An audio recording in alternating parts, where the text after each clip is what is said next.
Chapter 1332. Chu Qingyan hurriedly took a few steps back, and then raised her head. The anger in her eyes was obvious. Xiao ran, do you know what you're doing? She clenched her fists tightly. If it wasn't for the fact that her internal energy was being suppressed, then it wouldn't have just been a simple slap. She even had the thought of violently beating him up. However, at this moment, Xiao Ran didn't notice her anger. He was still immersed in the fact that the woman he loved had slapped him. Moreover, she had used all her strength without any leeway. Actually, for someone like Chu Qingyan who had lost her internal energy, this slap wasn't heavy at all. However, in Xiao Ran's eyes, it wasn't just a slap. She had ignored his feelings and stepped on his sincerity. Qingyan, I should be the one asking you this. Do you know my feelings or not? Xiao Ran put down the hand that was caressing his face. The gentleness in his eyes had completely disappeared. The night formed a dark and heavy background behind him, and then slowly seeped into his eyes. It was deep and dark, as if it contained the undercurrent of a storm. Chu Qingyan was shocked by his sudden change. However, at this moment, the ambiguity was the biggest injustice to him. Thus, she calmed her face and looked at him with pity. However, her face was calm and her tone was firm. I know, but I'm sorry. I can't accept it. The person that he yearned to protect and couldn't bear to hurt was standing in front of him with her red lips and white teeth. She could clearly smile at him, but those red lips spat out the words that he couldn't accept the most. He felt that the sincerity that he had given had all become a joke. In fact, he knew that although many people praised him on the surface, they often compared him to his eldest brother. His eldest brother was brave and good at fighting while he accomplished nothing.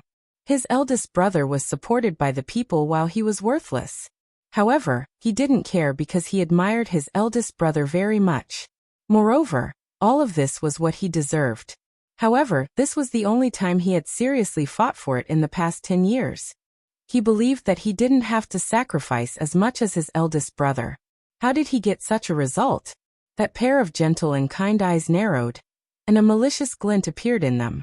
Qingyan, I won't let go of you, and one day, I'll make you take back what you said. Stay by my side willingly. The change in Xiao Ran's eyes was so gloomy that it sent chills down one's spine. Chu Qingyan was stunned. Then she said in a deep voice, what do you want to do? You should rein in your horse before it's too late. Pull back from the brink.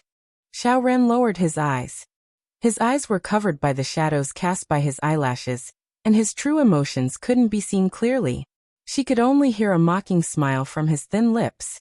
Qingyan, there's no turning back now that I've fallen for you. After saying that, he didn't wait for the stunned Chu Qingyan to react. He took a few steps back and gave a low laugh. Then, he slowly turned around and stepped on the shattered moonlight as he slowly left. Chu Qingyan looked at his back.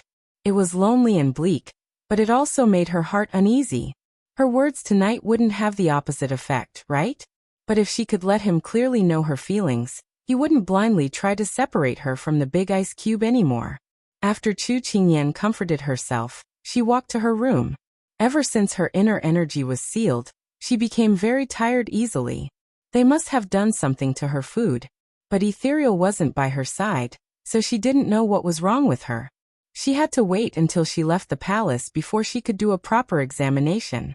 At the same time, in the quiet King of England's residence, which looked gentle and harmless, enjoying the peace of the night, there were turbulent waves inside and the atmosphere was extremely tense. Master, the Fu family seems to want to make a move against the left Prime Minister.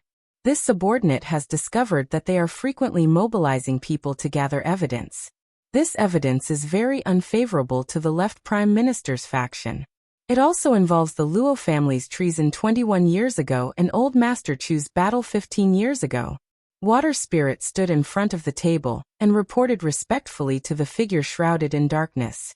There was a trace of surprise in her voice. The candlelight flickered, and the place that wasn't illuminated was dark. Xiao Su was hidden in the darkness. When he heard this, his eyebrows twitched. You know what they are planning? With the Liang family's position in the court, the evidence is not enough to topple them. But this time, this subordinate feels that it is very strange. Although they are doing things secretly, there are still movements. But the higher-ups didn't say anything. This was what she was puzzled about. It was really too strange. Xiao narrowed his eyes. As the two major factions in the court, the Fu family and the Liang family had not been at loggerheads for a day or two. They didn't like each other and wanted to topple each other.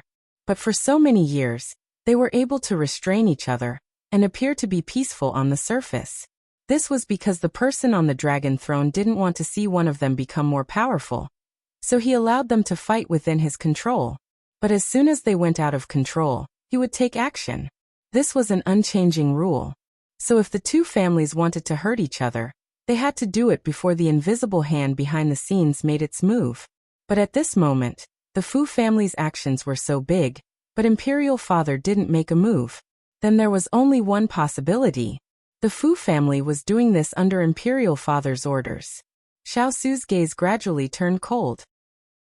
Hualing rubbed the back of his head and said in confusion, "Master, this subordinate doesn't understand.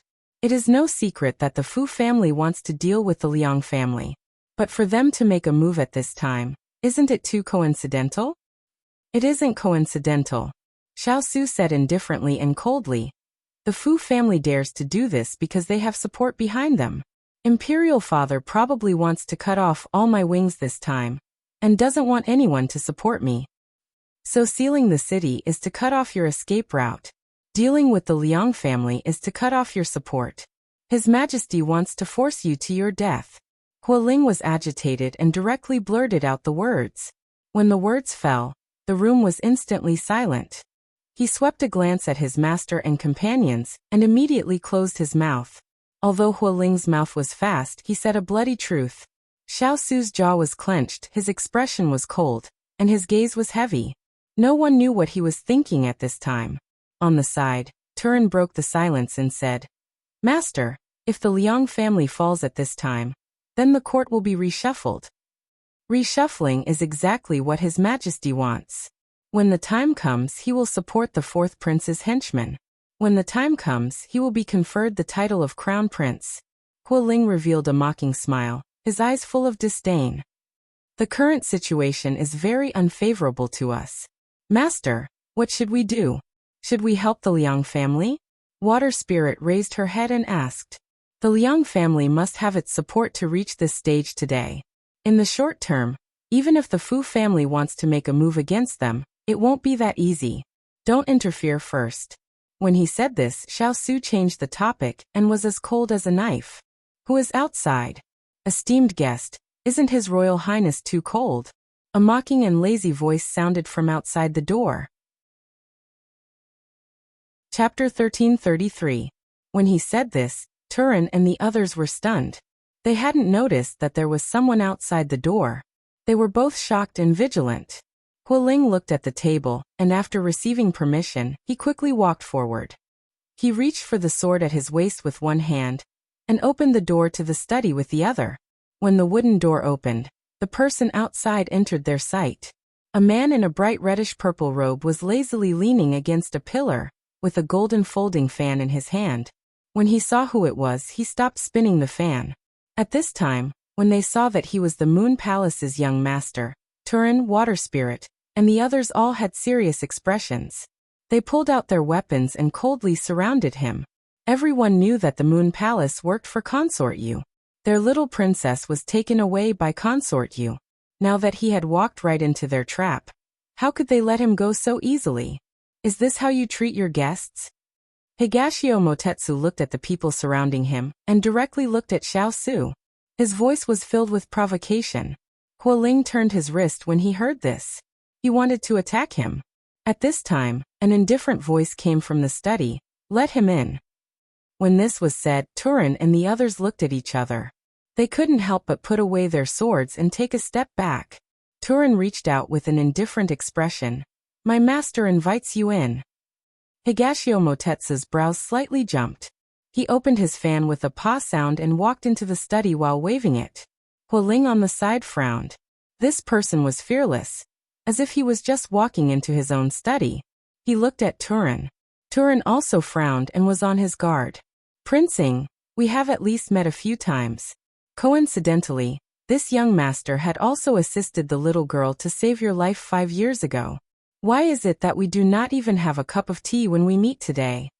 Higashio Motetsu walked in and ignored Xiao Ran's cold gaze. He sat down on the side and began to pick and choose. Xiao Su looked up indifferently. If young Master Dongting had handed in an invitation and openly entered through the front door, the proper etiquette would not have been lacking. Hearing this, the corner of Higashio Motetsu's mouth twitched. Did this mean that he didn't deserve to be treated courteously because he climbed over the wall? But if he didn't use this method, he probably wouldn't even be able to touch the door. Your Highness King Ying, although this young master isn't taking the usual path, I have brought you important news. Shouldn't you change your attitude? He really didn't like this kind of oppressive feeling, especially when it came from the little girl's fiancé. It made him feel like he was placed in a position where he had to look up to others, and this kind of feeling was very uncomfortable. Young Palace Master, young Master Dongting's words. Our positions are opposite. Our master is already merciful to let you sit here alive. What else do you want to scheme? Hurry up and tell me your purpose. Otherwise, don't blame us for being rude. Water Spirit sneered and walked out. Her eyes fell on him full of hostility. Higashio Motetsu raised his eyebrows and looked at the silent Xiao Su. He knew that he had acquiesced to his subordinate's questioning. He couldn't help but curl his lips. Sure enough, like people raised like subordinates. Even their words were full of arrogance. Xiao Su allowed him to enter the room. Now that he was surrounded by his people, he wasn't afraid that he would escape. So at this time, he was calmly examining him. More accurately, he was examining his prey. He sighed softly in his heart. He originally wanted to make trouble for them, but the master didn't fight back, and he didn't want to argue with the subordinate who fought back. So he put away his frivolous attitude and calmed his gaze. He looked at Xiao Su and said slowly but clearly, Xiao Su, whether you believe it or not, this young master is here to send you a message. Xiao Su looked at him coldly, as if trying to figure out how much truth there was in his words. He was really taciturn. He didn't know how the little girl could stand his personality. Higashio Motetsu didn't want to beat around the bush with him anymore. He stopped waving the fan in his hand and said reluctantly, It has something to do with the little girl. As soon as he said this, everyone's expression changed slightly. They all looked at their master behind the table. At this time, Xiao Su's deep voice sounded in the room. Serve tea for young Master Dongting. Yes. Higashio Motetsu's mouth twitched again. As expected, the little girl's face was big. The person who was disdainful of him just now was now treating him with respect. The tea was quickly served. Dense steam lingered in front of his eyes. After he took a sip of tea, he heard the cold voice again. You've drunk the tea. Young Master Dongting, you can speak. Higashio Motetsu's mouth twitched again. So simple and direct. However, he had come here today to deliver a message, so he didn't delay any further. The little girl is now in Leisurely Palace, which is next to Xiao Ran's palace. It is heavily guarded all around, and the security here is even tighter than the city's. Huoling and the others looked at each other. Then they looked suspiciously at Higashio Motetsu. Besides this, what else is there?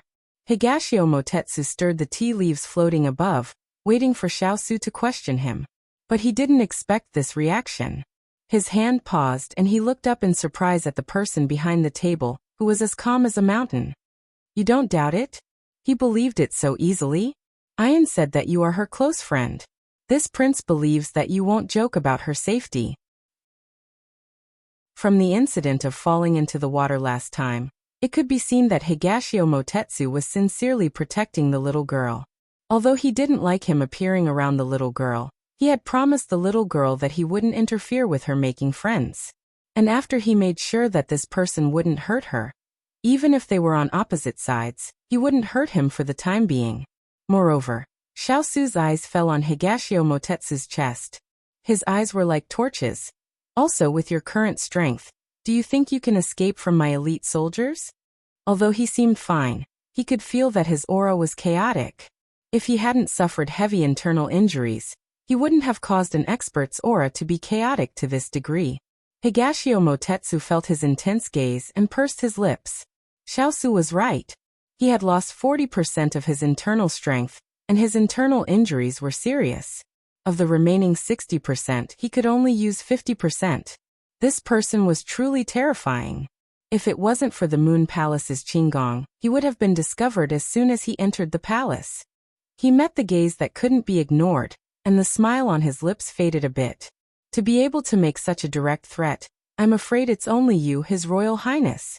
You're right, there's a message, but this young master feels that I've been treated unfairly, so I refuse to pass on the little girl's message. Higashio Motetsu's words made Xiaosu's pupils shrink. The excitement in his eyes wasn't because of Higashio Motetsu's arrogant threat, but because of the last sentence, the little girl's message. Chapter 1334. They had never seen someone who didn't play by the rules like this. He clearly knew how worried they were about the little princess, but he kept them in suspense at this time. Water Spirit and the others were filled with anger. They pointed their swords at Higashio Motetsu without any explanation. Turin coldly said, "Don't make a final struggle. What message does my little princess want you to pass on? If you don't say it, don't blame us for being impolite." Higashio Motetsu's eyes swept over the sword that was right in front of him. He looked at Xiaosu with a roguish expression and said in an irritating tone, "His Royal Highness, how can your subordinates not have any manners at all? And if my hand trembles, it doesn't matter if I lose my life, but the important thing is that the little girl's message will sink like a stone into the sea." Everyone was so angry that their teeth itched. Hualing wanted to ask his master to give the girl to him, but he would definitely pry open this person's mouth. At this time, Xiaosu raised his hand. "Put down your swords." Although they were unwilling, Turin and the others still put away their weapons. Higashio Motetsu shrugged and continued to pour tea into his mouth. "Ian, what message does she want you to pass on?" Xiaosu's voice sounded again, but it was different from before. This time, there was a slight fluctuation in his emotions. Although it was very subtle, Higashio Motetsu still caught it. His hand that was holding the teacup paused, and a strange light flashed in his eyes. In the end, he still put down the teacup and calmly looked at him. "She wants me to tell you that she is fine and is not in danger right now."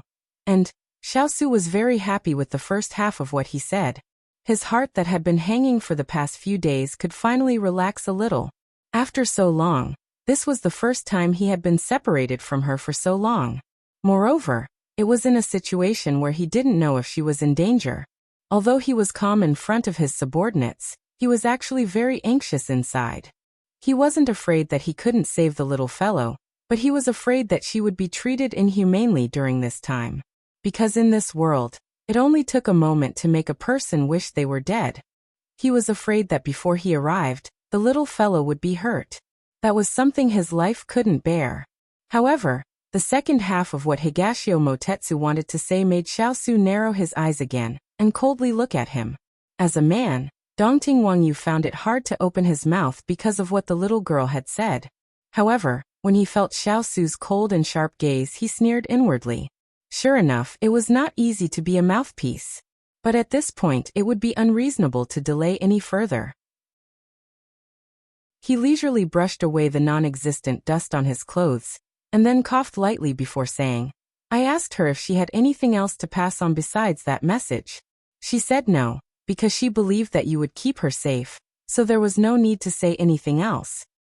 Just how much trust did she have to have in order to entrust her life to him without any hesitation? Higashio Motetsu raised his head and looked at the person in black robes with a silver mask sitting in the shadows. He was clearly in existence as cold as ice, so why was he able to receive such treatment from a person who was as bright as the warm sun? Could it be that only extremes could keep extremes? Thinking of this, he couldn't help but shake his head. He wanted to smile, but his heart was abnormally bitter. Xiaosu didn't notice Higashio Motetsu's reaction. His heart, which had been tense all this time, had softened because of those words. His fingers on the table moved slightly, as if he was tracing the beauty's face.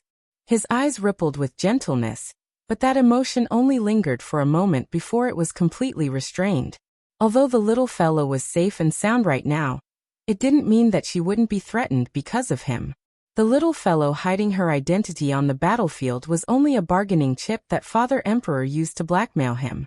The person that Father Emperor truly wanted to deal with was still him, but the little fellow would inevitably be affected.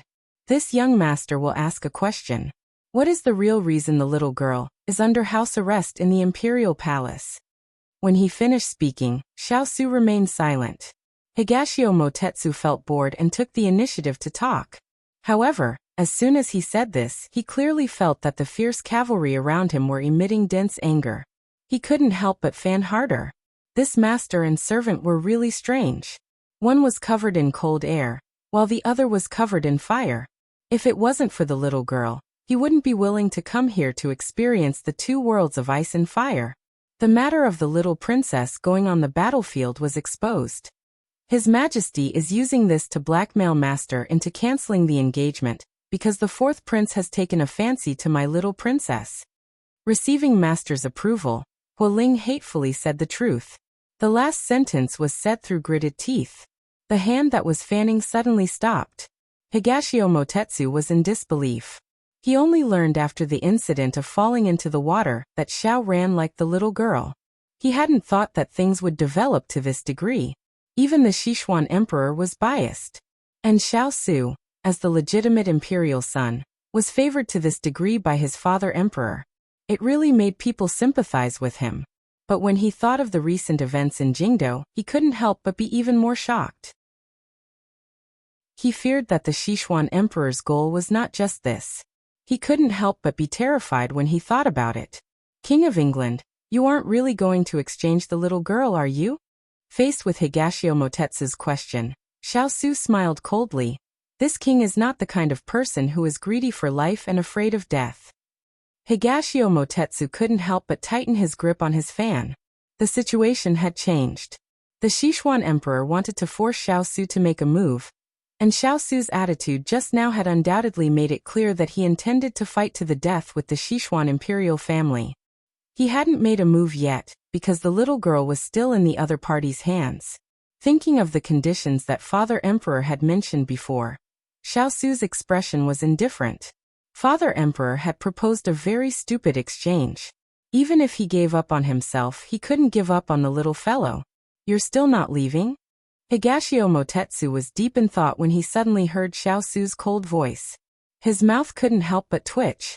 Burning the bridge after crossing the river was so natural. However, he couldn't stay for too long. Otherwise, if his father found out, he wouldn't be able to explain himself. But after standing up, he looked straight at the person behind the table. Xiao, if you want to save the little girl, if you need me, Higashio Motetsu, feel free to ask.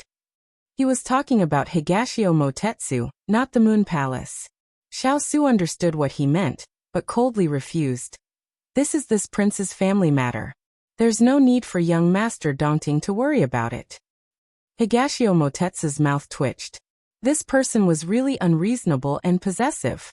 If the little girl didn't really treat him as a friend, he probably would have been chopped into pieces. In fact, he didn't understand Xiao. Xiao was used to solving his own problems and never borrowed the help of others. Moreover, although Higashio Motetsu was the little girl's best friend, he was also a member of the Moon Palace. It was already extremely benevolent of him to personally deliver the message. There was no need to drag him into this because sooner or later, they would meet on the battlefield. Then just pretend that this young master didn't say anything. Higashio Motetsu pursed his lips and turned to leave. At this time, a voice came from behind him. The people in the estate can treat your injuries. Chapter 1335. The injuries on his body were very serious.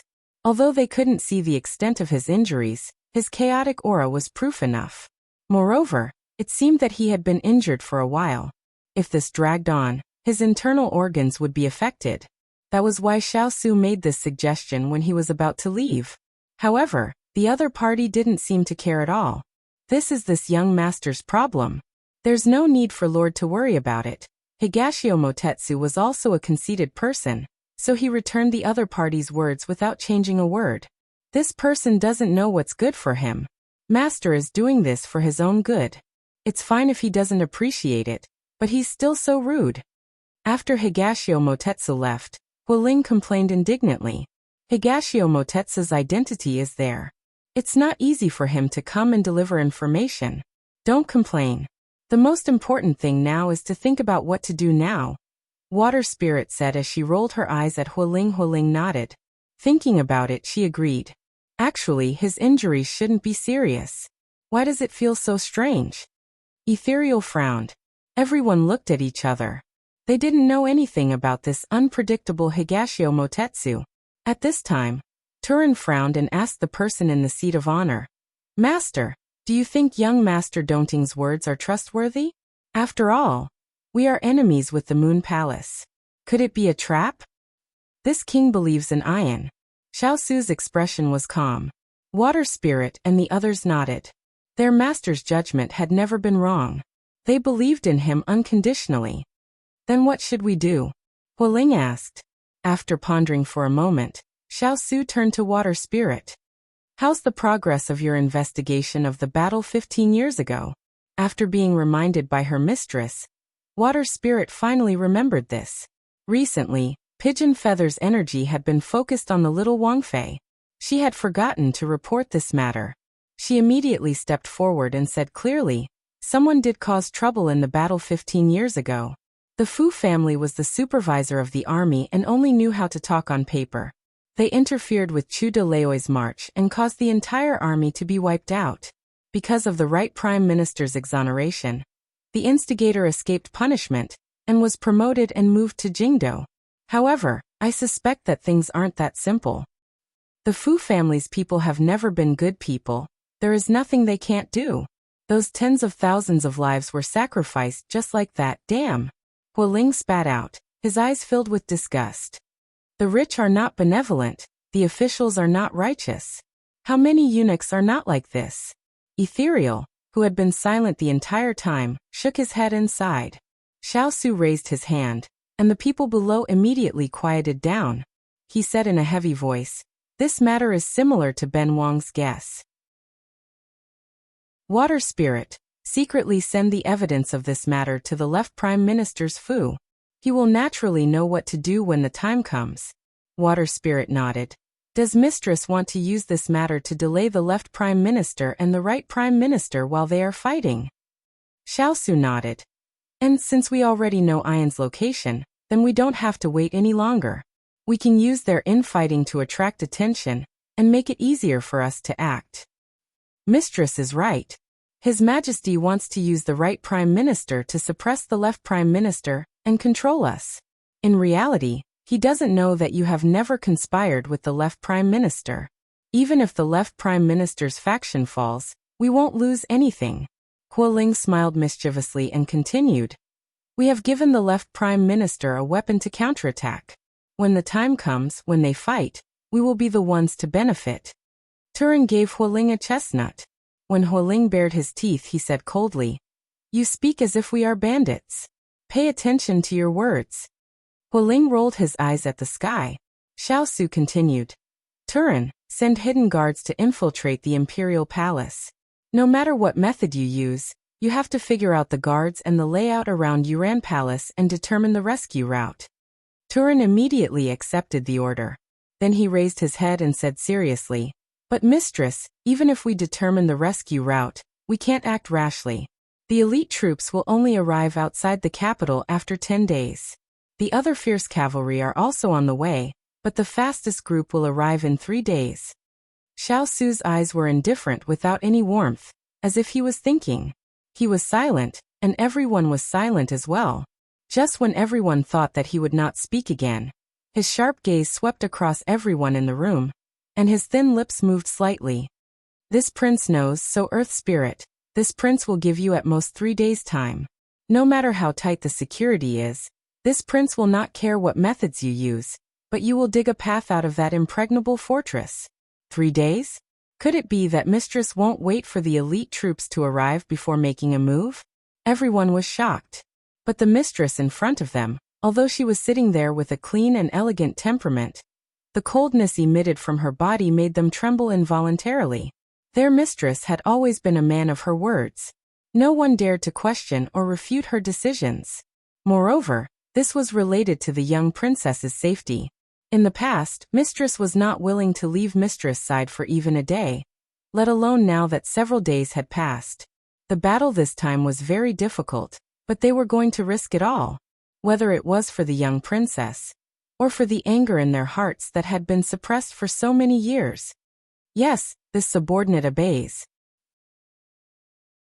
Turin and the others bowed their heads and solemnly accepted the order. Xiao Su shifted his gaze and looked out of the window. The moonlight was just like usual, but the little fellow beside him was not here. In his eyes, the moonlight was so lonely. Little fellow, wait for 3 more days. I will definitely bring you back safely. The night retreated, and the sun rose from the horizon. The people who were working at sunrise picked up their hoes and leisurely went to the fields. The mountains and fields were filled with a peaceful atmosphere. The stalls and peddlers in the city also began to do business. The streets were filled with people who got up early to buy vegetables. It was bustling with noise and excitement, and the world was peaceful. However, in one part of the capital, it seemed as if dark clouds were shrouding it. The atmosphere was so heavy that it seemed as if water was about to drip down. Servant girls went in and out, and the basin in their hands was filled with blood. It was very frightening. Everyone was silent, not daring to make a sound. The entire prince's mansion was deathly silent. After half an hour, the atmosphere relaxed a little. The housekeeper stood by the bed and said with tears in his eyes, "Lord, you were injured so seriously. How could you get out of bed without permission? Look, your wound has split open again. The doctor said that if you don't cherish yourself, I'm afraid." Lin Jiangdong stood at the side and couldn't help but say, "Lord, it's all thanks to the doctor's superb medical skills. Otherwise, it wouldn't be as simple as going to the gates of hell." The person on the bed who was scolded by everyone looked at the top of the bed with an ashen face. Ever since he got out of bed to see Pang Zhijing's body, he had vomited blood and fainted before he could walk out of the room. When he woke up again, he looked like this. No one knew what he was thinking. At this time, a guard came in and reported softly, "Lord, Crown Prince Pang has arrived and said that he wants to visit you." Chapter 1336. Crown Prince Pang is here? Lin Jiangdong furrowed his brows in deep thought. When Wang Yi went to the bottom of Fengtai Mountain to look for someone, he had clearly rejected Pang Huang and said that the cooperation was invalid. At this time he came again. It was not as simple as just visiting a patient. Thinking of this, Lin Jiangdong immediately turned to the person on the couch and asked, "Your Highness, do you want to see Crown Prince Pang?" At this time, the pair of absent-minded eyes slowly regained their spirit. However, compared to the past, it was only the difference between a firefly and starlight. No. It was a simple word, but it was filled with endless coldness. Lin Jiangdong had already expected this result. Lord had blamed Pang Huang for injuring the princess. In the eyes of many, this was just a trivial matter. However, he knew that Lord was truly angry. Previously, he had underestimated Pang Zhijing's position in Lord's heart. The guard returned and stood in the room with his head lowered. Crown Prince Pang said that Lord is heavily injured and won't disturb you. However, he asked that you return the princess body. After all, she is their southern blue princess. It is inappropriate to leave her in the prince's mansion. When these words were spoken, the room fell into a dead silence. Even Lin Jiangdong and the housekeeper didn't dare to make a sound. Who didn't know that Lord was like this for the sake of the southern blue princess? He ignored his own injuries and personally went to the bottom of the cliff to search for her without rest. In the end, the beauty had already passed away, and only a broken body was left. They had never seen Lord so sorrowful. Even when he woke up today, he still wanted to see the southern blue princess. Such deep attachment made people unable to bear to see him like this. At this juncture, Crown Prince Pang actually dared to come and ask for the princess. This was simply hitting the muzzle of Lord's gun. Let him take her away. Just when everyone thought that Lord would be angry, they heard him calmly say this. Lin Jiangdong thought that he had changed and was no longer tied down by love. However, when he looked up, he saw a trace of pain on that handsome and elegant face. He couldn't help but be surprised. Yes. The guard accepted the order and left. All of you can leave as well.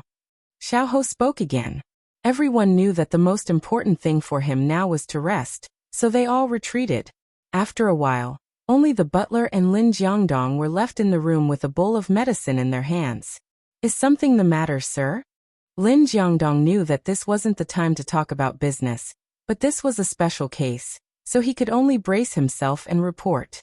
Yes, there is a matter regarding your engagement with the Southern Blue Nation.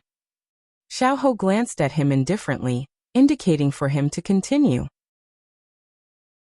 Lin Jiangdong did not dare to delay and quickly said, Princess Jijing died in an accident, and the Nansong Kingdom expressed their deep regret. In order not to delay the marriage between the two countries, they have sent another princess from the capital. She is now on her way. His Majesty said that as soon as the princess arrives, they can get married immediately. After saying this, Lin Jiangdong immediately lowered his head, not daring to look at the person on the bed. When Xiao heard this, his lips curled up slightly, revealing an extremely light smile. Yes. Xiao's gaze turned cold as he turned to look at the exquisite lock in his hand.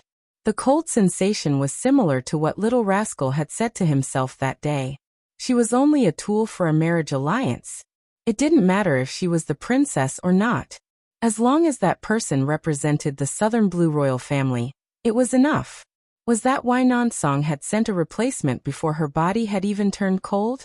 But did they really think that he, Xiao, was a garbage collection place? Perhaps in the past he would have sacrificed his life for revenge, but now, it was impossible. Send a letter to Imperial Father. Tell him that this prince can only give the position of Princess Consort to Pang Jijing. She is this prince's only wife, and before this prince passes away, I will not marry again. As for the marriage, tell him to find someone else. Xiao calmly said these words, but it set off a storm in the hearts of the other two people present. Lord, you absolutely can't do this. Have you forgotten our revenge plan? If you do this time, His Majesty will definitely be suspicious of you. Originally, when they went to the bottom of the cliff to search, they had already exposed their manpower.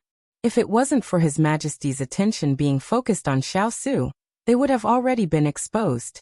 If something else happened, His Majesty's suspicious nature would definitely attract His Majesty's attention. There's no need for nonsense. Do as this prince says. Xiao's face turned cold, his voice chilling to the bone. Lin Jiangdong knew that he couldn't change Lord's decision, so he could only sigh and agree. In the end, he helplessly left the room. The housekeeper walked to the bed and said to Lord, who had his eyes closed, Lord, this is the medicine that the doctor told me to brew. It's very effective for your injuries. Please drink it while it's hot. Xiao said without thinking, leave it there. The housekeeper looked troubled. Lord basically didn't drink the medicine these past few days. If this continued, it wouldn't be good for his injuries. He was silent for a while before speaking gently. This old servant remembers that when the princess was in the prince's manor, she also avoided the medicine. However, every time she was in front of Lord, she would obediently drink it. This old servant can see that the princess is very dependent on Lord, and also very fond of him. If the princess was still here, she would definitely think of all kinds of ways to make you drink the medicine. If she was still here, I don't know how to make fun of me. She has never been one to suffer losses. The hoarse voice suddenly stopped laughing. The housekeeper couldn't help but look at the person on the bed, as if he was lost in his memories. His expression was lonely and dejected. Lord, please restrain your grief. Xiao's lips twitched slightly. He wanted to smile but couldn't. His eyes were filled with sorrow. After his mother left, they said their condolences to him. After the little rascal left, they also said their condolences to him. This sorrow, how could he control it? Just as the housekeeper sighed and prepared to leave the piece to his lord, he suddenly heard a trembling voice. Give the medicine to this king. Hearing this, the housekeeper was overjoyed. He immediately reached out to help his lord up, and then handed over the bowl of medicine. Xiao drank the medicine in one gulp and the bitterness spread through his mouth. It seemed like the little rascal was very afraid of this taste. She was someone who likes sweet things but not bitter things. Every time she drank medicine, it was torture. His eyes became much gentler. His pale fingers rubbed the exquisite lock as he thought back to every time she came to find him with the sound of the bell. That sound was clear and pleasant to hear. Now that he was shaking the exquisite lock, he didn't have that feeling. Actually, in the end, he didn't have any intention of using the exquisite lock to trap her. It was just that he liked the sound of the exquisite lock coming from her body. Listening to the sound of the exquisite lock coming from afar, he could use the speed of the sound to guess what her mood was the entire time. Using the details to distinguish, this was the highest level of expressing love. It was a pity that the two of them never understood it. At this time, another guard rushed in. "Lord, there is a scholar outside who wants to see you. He says he has evidence of the Luo family being wrongly accused 21 years ago." Chapter 1337. As soon as the guard finished his words, Xiao tightened his grip on the exquisite lock. "Bring the man in." His deep and cold voice trembled slightly. For so many years, he had been searching for evidence of the Luo family's wrongdoings and wanted to reverse the verdict. Unfortunately, too many years had passed, and those related to that year had been buried in the yellow soil. The remaining culprits were free and unfettered, and it was impossible to pry valuable information out of them. Lin Jiangdong rushed over after hearing the news, and stood beside the bed with a solemn face. At this moment, the man was brought in. It was a middle-aged man less than 40 years old. He was dressed in coarse linen clothes, and his shoes had several holes in them. Although he looked like a poor scholar, the vicissitudes of life couldn't conceal his youthful handsomeness. His body was thin, but his back was straight, and he had the pride of a scholar. Before entering the room, the man's face was filled with arrogance. After entering the room and seeing Xiao lying on the bed, his expression changed. He stared at Xiao for a moment, and it was hard to tell what he was looking at. "How dare you? Salute our lord when you see him." The guard beside him scolded coldly. The man came back to his senses and bowed.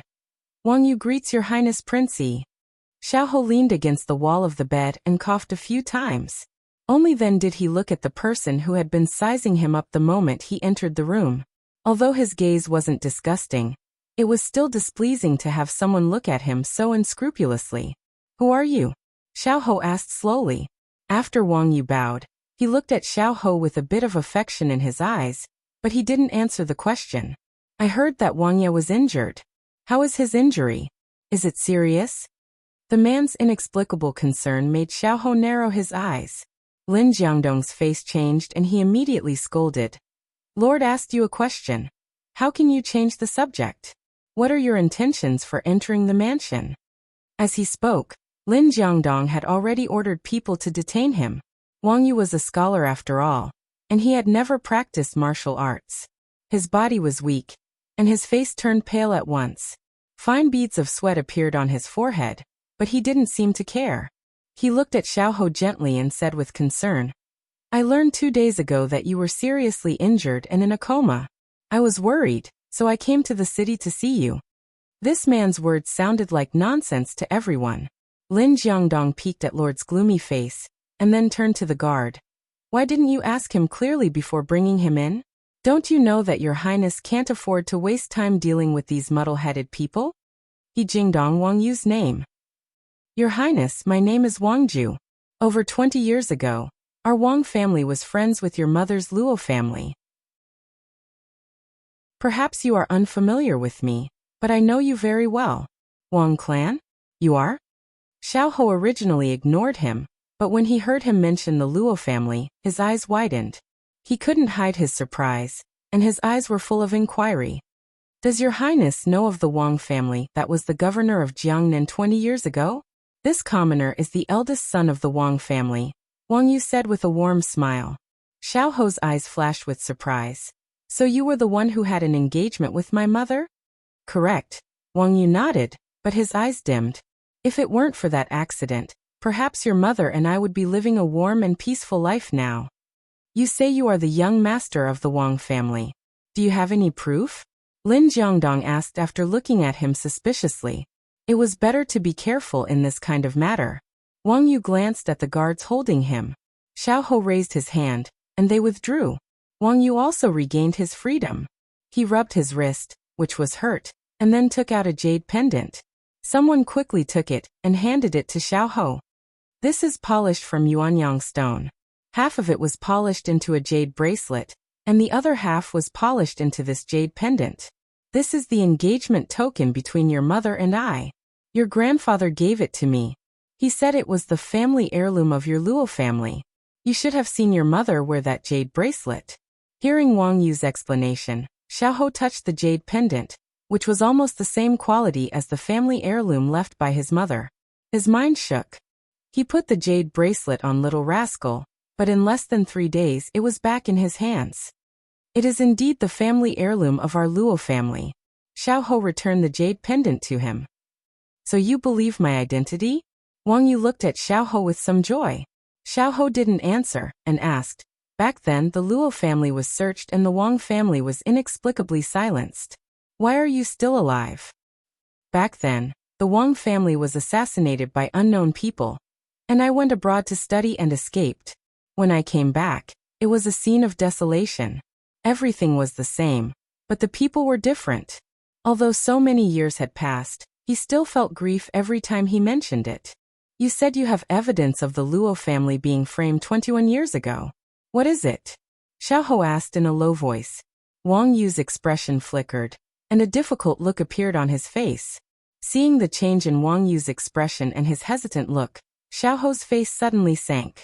Although there was still a smile on his lips, it didn't reach his eyes. Young Master Wang, are you trying to say that you don't have any evidence at all? Wang Yu couldn't help but sigh when he heard this. He looked sincerely at Xiao. This happened more than 20 years ago. Even if you were wronged, your mother didn't want you to be involved in the political power struggle back then. Moreover, in your current situation, it's not suitable for you to know these things. Now that I see you safe and sound, I'm relieved. Just pretend I never came. Xiao coldly snorted. Do you think this king will let you leave this place so easily? If you don't hand over the evidence, then don't blame this king for not considering our old friendship.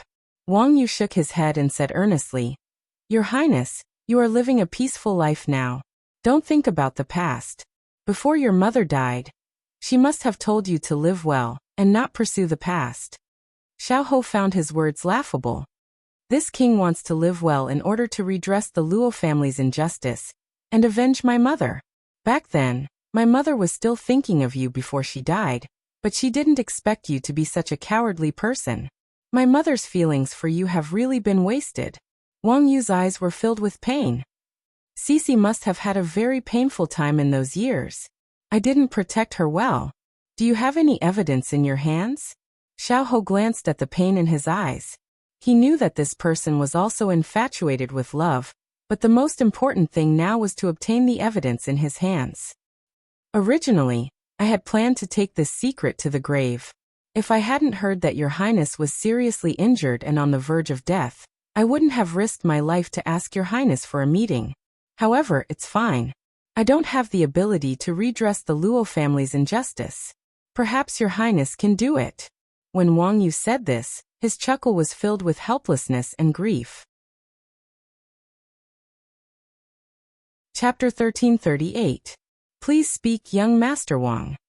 Xiao coughed softly. Although his face was pale, his expression was very focused. This matter started 22 years ago. Back then, the Luo family was a famous scholarly family with students all over the world. Many of their students were officials in the imperial court. At that time, the Luo family's reputation was known by everyone in the Sichuan. Not only did the Luo family produce many literary scholars, they also produced a few generals. They participated in several large-scale battles and protected our Sichuan's territory. Their reputation soared, and everyone knew that the Luo family was not only good at literature, but also martial arts. His originally high-spirited tone suddenly turned into a lament. However, fortune and misfortune depend on each other. Because of this, the Luo family's reputation was too great. The emperor, who had just ascended the throne a few years ago, was wary. Because his foundation was not yet stable at that time, and because he had lost a lot of manpower and resources before ascending the throne, he was very appreciative of the Luo family on the surface, but secretly, he was very dissatisfied with the Luo family. Coincidentally, one year, the emperor was traveling incognito. He happened to meet Cici, who was your mother, who was separated from me while we were shopping for lanterns. At that time, your mother was a talented woman who was famous in the capital. Her temperament was otherworldly, and her looks were enough to topple cities. No matter if it was the son of a noble family or a commoner, it was impossible not to be attracted to her. Thus, the emperor fell in love with her at first sight. The following part of the story was that the emperor sent people to investigate the woman's identity. He did not expect that she was the legitimate daughter of the Luo family, the family he had always wanted to eradicate. Furthermore, the woman was already betrothed to someone else. The emperor missed the beauty, but because of her status and the engagement, he could not eat or drink. At that time, Fu Jianrong, who was still a small minister, was Consort Yu's father and the current right prime minister. When he found out about the emperor's thoughts, he came up with an idea. He casually fabricated a crime to pin on the Luo family. Not only could he eradicate the Luo family, but he could also win over the beauty. The emperor, who was in a high position, had long been used to getting whatever he wanted. This perfect solution made him very happy, and he immediately ordered him to carry it out secretly. Later, the Luo family was wronged, the Wang family was destroyed, and the Fu family succeeded in pushing the Luo family out. They filled many official positions and grew in power. Slowly, they gained the ability to contend with the Liang family. Wang Yu's words not only shocked everyone, but also Xiao Ho. His fingers trembled, his eyes were filled with disbelief. Wang Yu thought that it was the first time he knew about this and was frightened.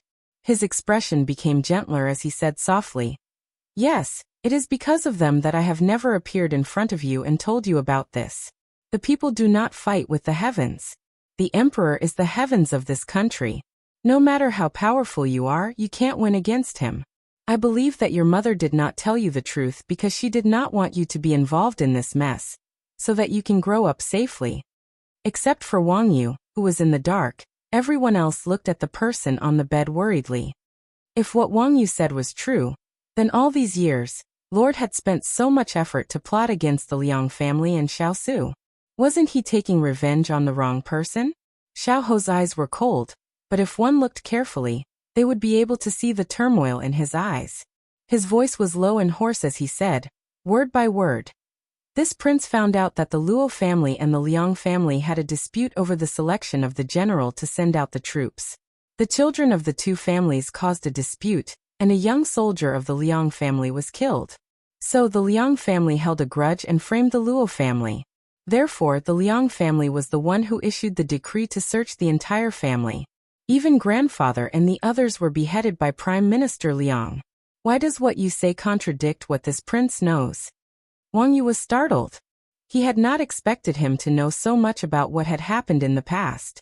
He was not as ignorant as he thought. His expression became even more serious as he recounted the events of the past in detail. Back then, the Liang family and the Luo family did have a deep grudge, but this was not enough for the Liang family to act so viciously against the Luo family. Perhaps your highness only knows that the Liang family lost a soldier that year, but you do not know that there were 3 children of the Luo family, who could no longer pick up weapons after that battle. So, in order to prevent the matter from getting out of hand, the two families have privately reconciled. I heard this from your mother herself. Your highness may not believe my one-sided words, but I have a piece of evidence here that can prove who attacked the Wang family back then. As he spoke, Wang Yu took out a palm-sized box. Lin Jiangdong stepped forward to take it and presented it to Lord. The wooden box was opened, revealing what was inside. It was half a rusty iron arrow. At the tip of the arrow, there was an imprint. Although the imprint was a bit blurry due to the passage of time, it was still possible to recognize what was written on it. It was the word Yu. Lin Jiangdong picked up the iron arrow. As if he had thought of something, he hurriedly said, Your Highness, when His Majesty was still the Crown Prince, he had a team of elite hidden guards. The tip of their arrows had this imprint. The word Yu is one of His Majesty's names. That's right. Back then, it was these elite assassins who massacred the entire Wang family. When Wang Yu said this, his expression was bleak and sorrowful. Xiao Ho's gaze moved away from the iron arrow. He looked at Wang Yu and narrowed his eyes. Based on this iron arrow and your words, do you think this prince will easily believe you? As if he had already expected him to say this, Wang Yu said, 15 years ago, foreign enemies invaded our country. There was an army of over 10,000 that was inexplicably annihilated. Many of the Luo family's men were among them. Your Highness can investigate whether that failed battle was the will of heaven or man-made. What do you mean? Xiaoho's gaze was astonished.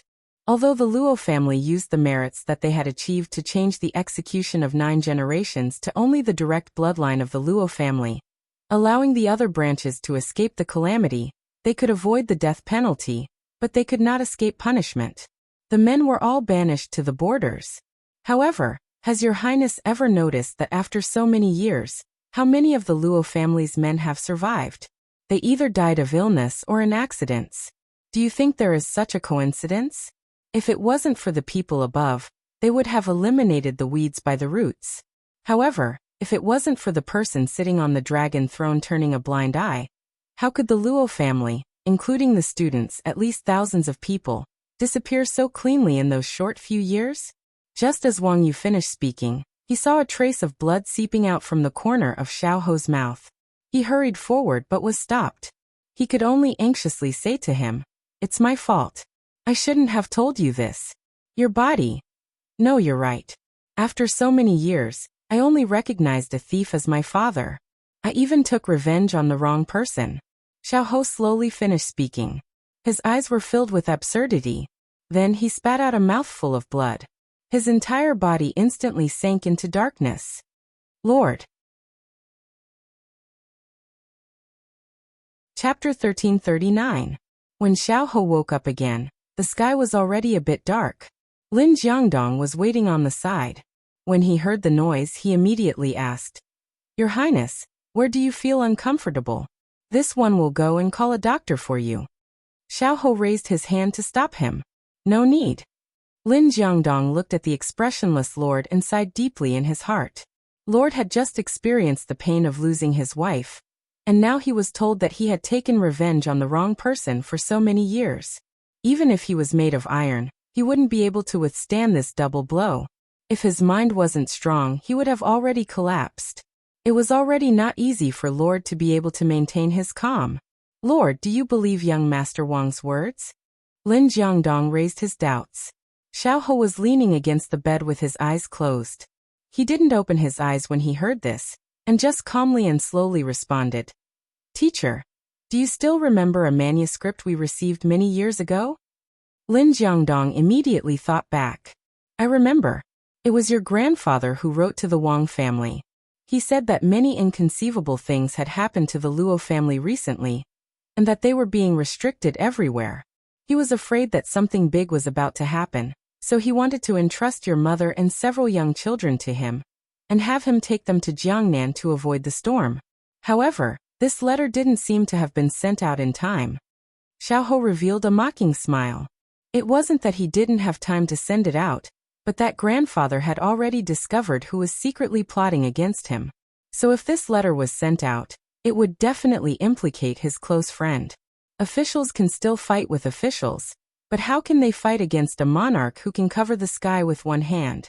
At that time, we ignored this letter. Now that this prince combined with Wang Yu's words, we realized that the Luo family had already been set up by someone, and was being nibbled away at step by step. This, Lin Jiangdong was surprised. "Teacher, isn't this prince a failure?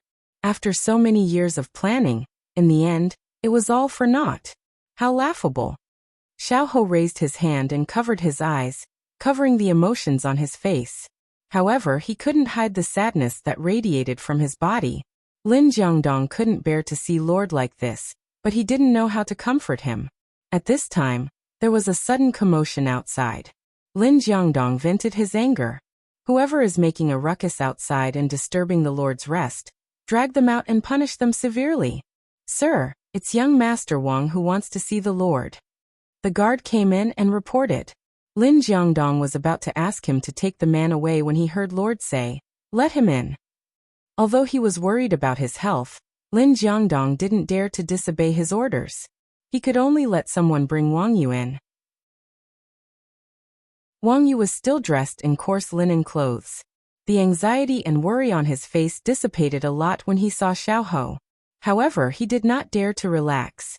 He walked quickly to the bed and said worriedly, "Lord, what's wrong with your body? Why did you let yourself be injured so badly?" This doesn't seem to be something young Master Wang should be asking. Lin Jiangdong said coldly. Just as Wang Yu was feeling awkward, Xiao raised his hand and said, "Bring a chair for young Master Wang." Wang Yu was flattered. Then he heard Xiao say, "Sir, you still have matters to attend to.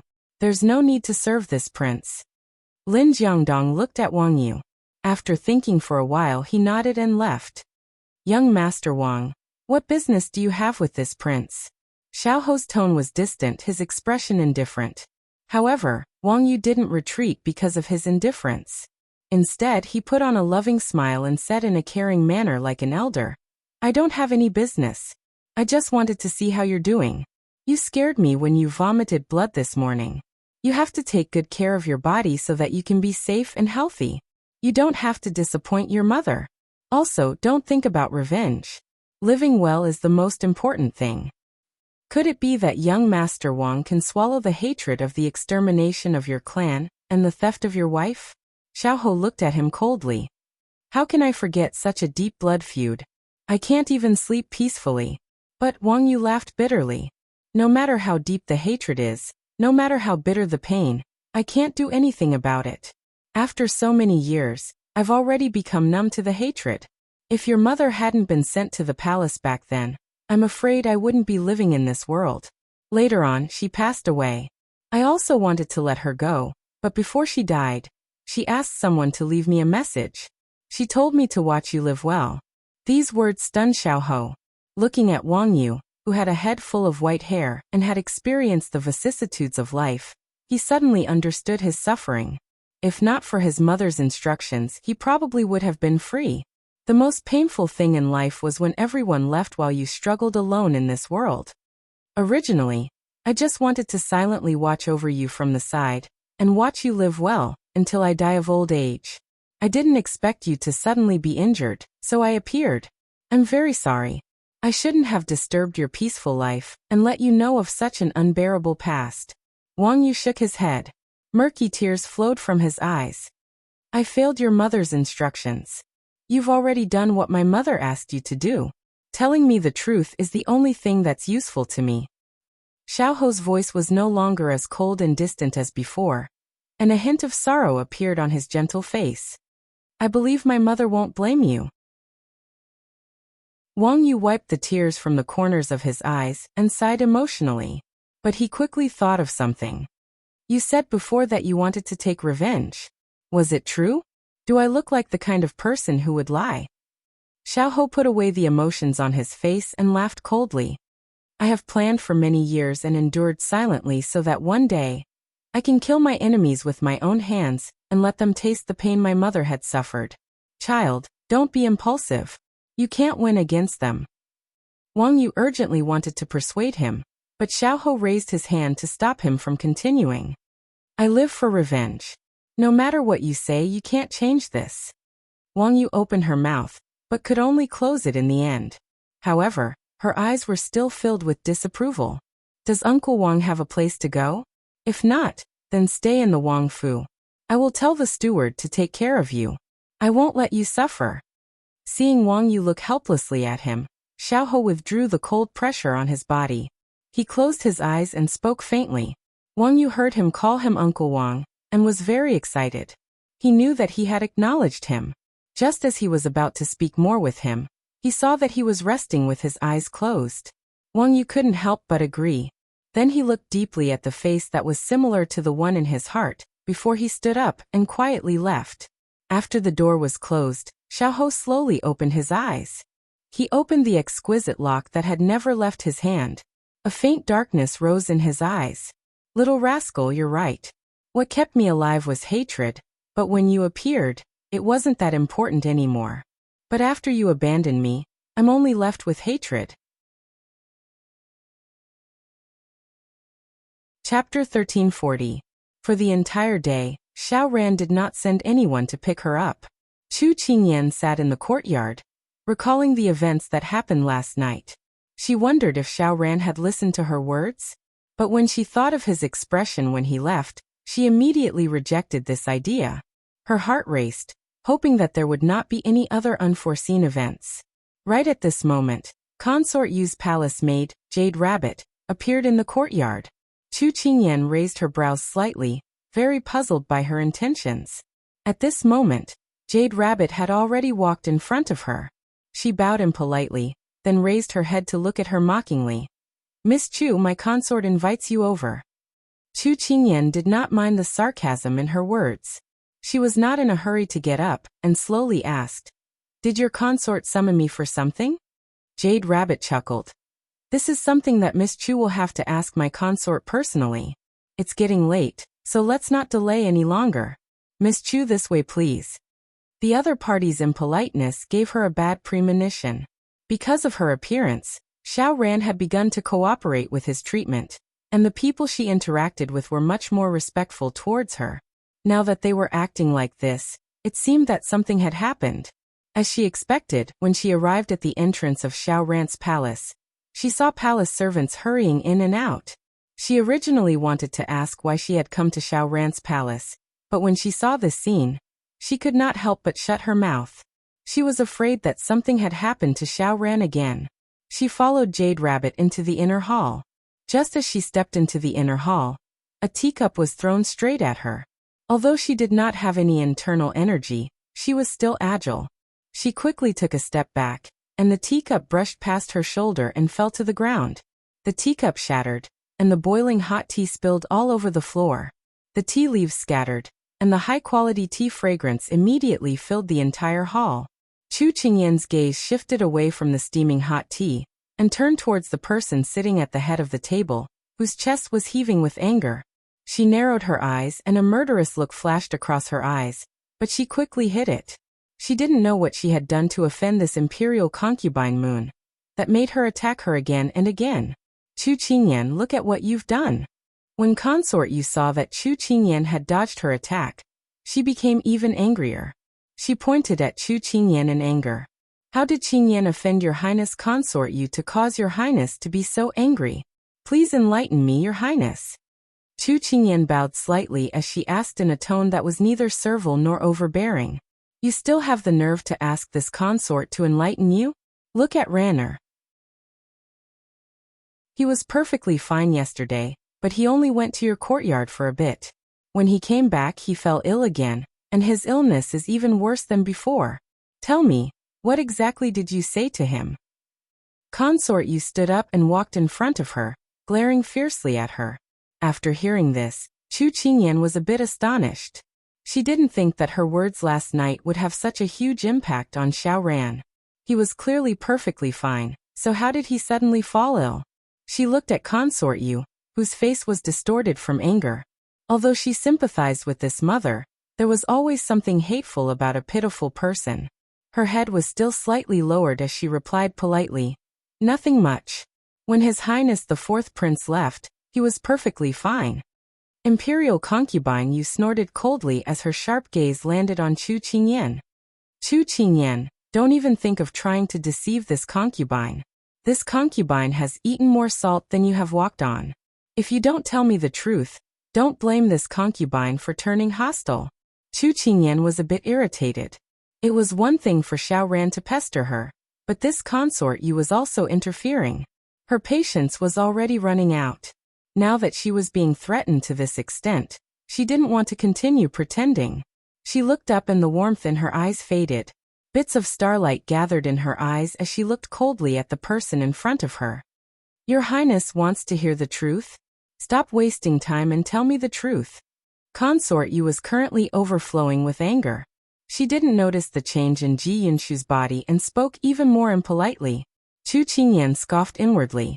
"You were the one who wanted me to say this, so don't blame me later."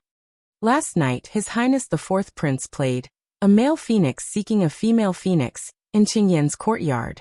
He said that he was playing it for Qingyan, and revealed his true feelings. How could Qingyan be worthy of His Highness's kind intentions? Thus she tactfully declined. Chu Qingyan's straightforward words caused quite a stir in the palace.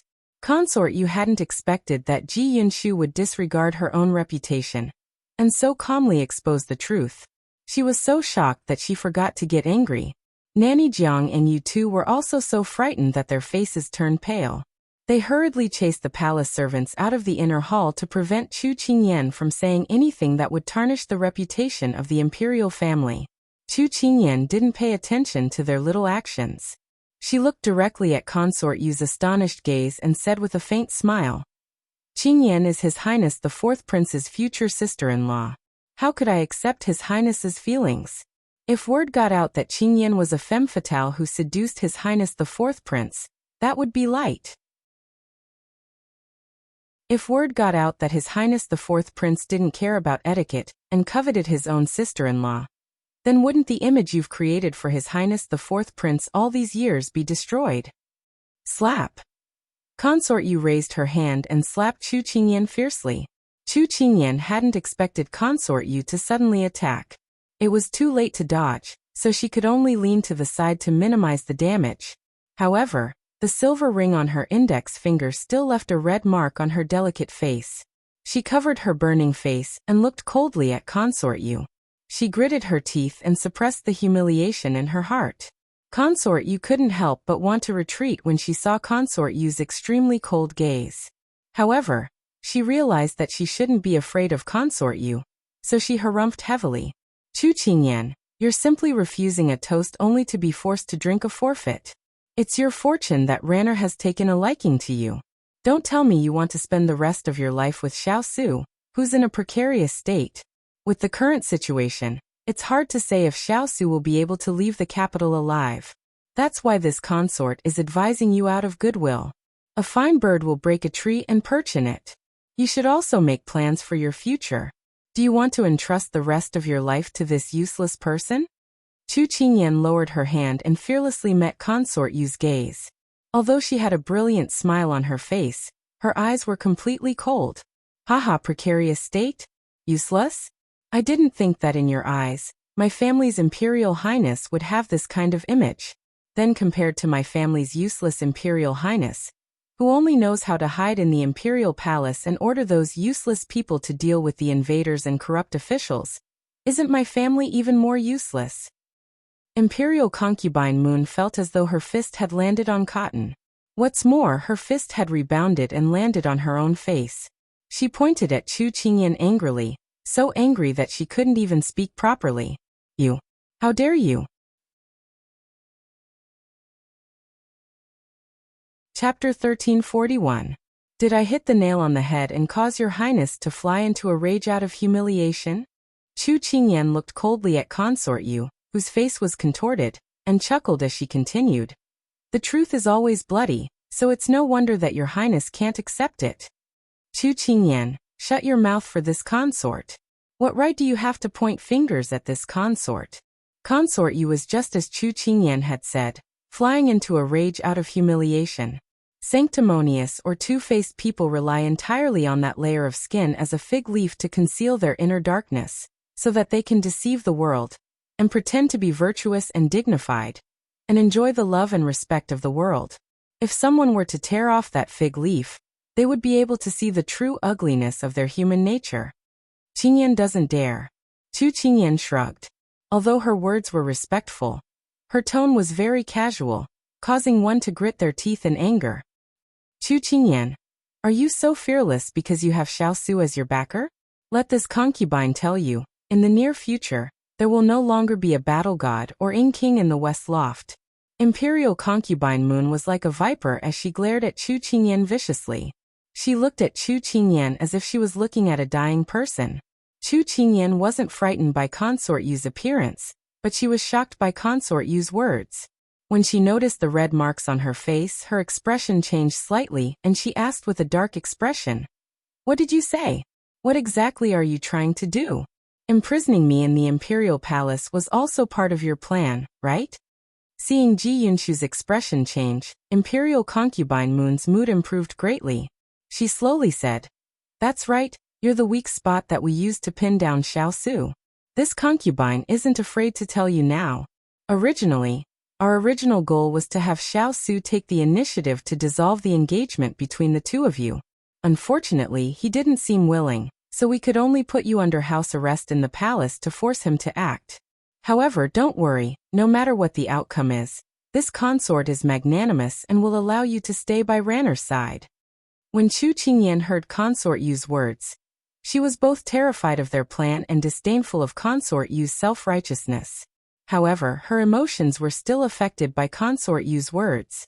The fact that Consort Yu was able to say these words in front of her without fear proved that she had a strong backing. Consort Yu thought back to the day when the ice cube was summoned to the imperial palace, and had a bad guess. Could it be that the person standing behind Consort Yu was the Sichuan emperor? Consort Yu, calm down. That wasn't impossible. The Sichuan emperor had always wanted to get rid of the ice cube as soon as possible, so how could he miss out on something like this? What? Are you scared? Actually, you don't have to worry. As long as you serve Ranner well, this consort can let bygones be bygones. Consort Yu stroked the hair in front of her chest in a magnanimous manner. Chu Qingyan snapped out of her daze. In her eyes, the alluring Consort Yu was nothing more than an evil man-eating flower. She sneered. "Your Highness Consort Yu, don't be too self-righteous. Our Highness won't fall for your tricks. Moreover, even if this miss dies, I'll die with our Highness." The dignified imperial family actually resorted to such despicable acts to force a good girl into prostitution. How shameful. "You." Consort Yu's expression changed, and she glared at the person in front of her. "All right, since you don't know what's good for you, then this consort won't be polite to you. Someone come, send Chu Qingyan to the imperial prison." As soon as she finished speaking, guards swiftly arrived in the hall. Chu Qingyan looked at the menacing guards before looking calmly at Consort Yu. "May I ask, Your Highness Consort Yu, what crime did Qingyan commit? Is the crime of infiltrating the military enough?" Consort Yu looked at her with a mocking smile. Chu Qingyan bit her lip, unable to refute. "Since you have nothing to say, then don't blame this consort for being merciless. Take her away." Consort Yu ordered the guards. Without any explanation, the guards moved to grab Chu Qingyan. Chu Qingyan took a step back, her entire body emitting an aura that kept people away. She said coldly, "I can walk on my own. There's no need to trouble yourself." After saying this, she walked past the guards and headed out of the palace. The guards had been stunned by the bloodthirsty aura she had just released.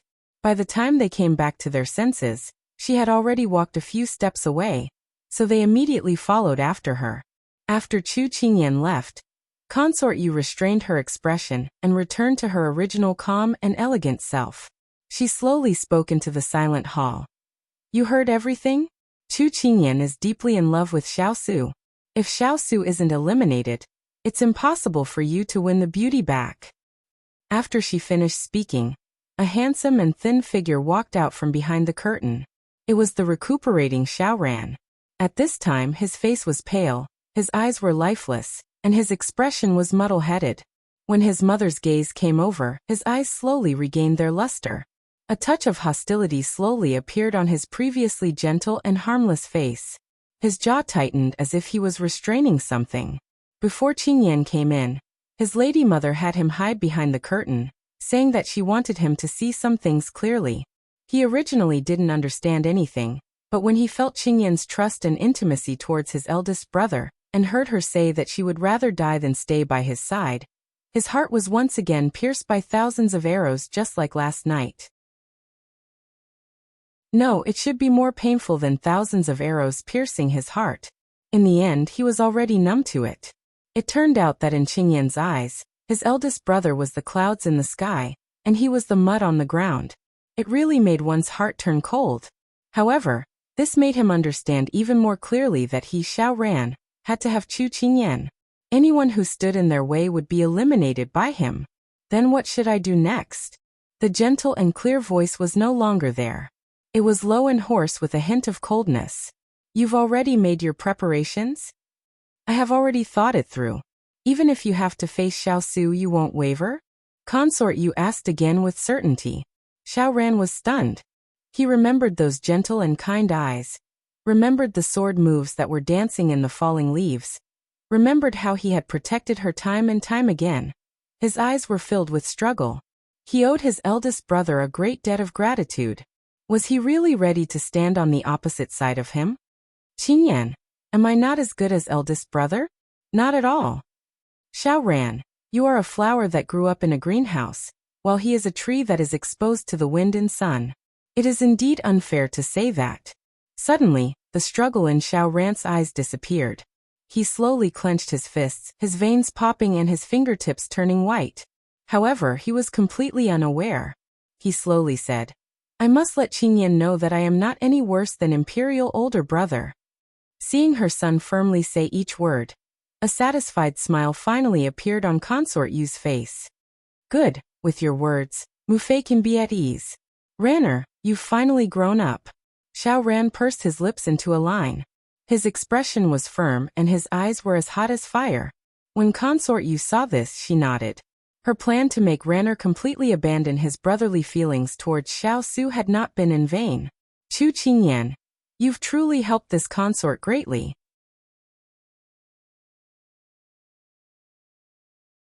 Chapter 1342.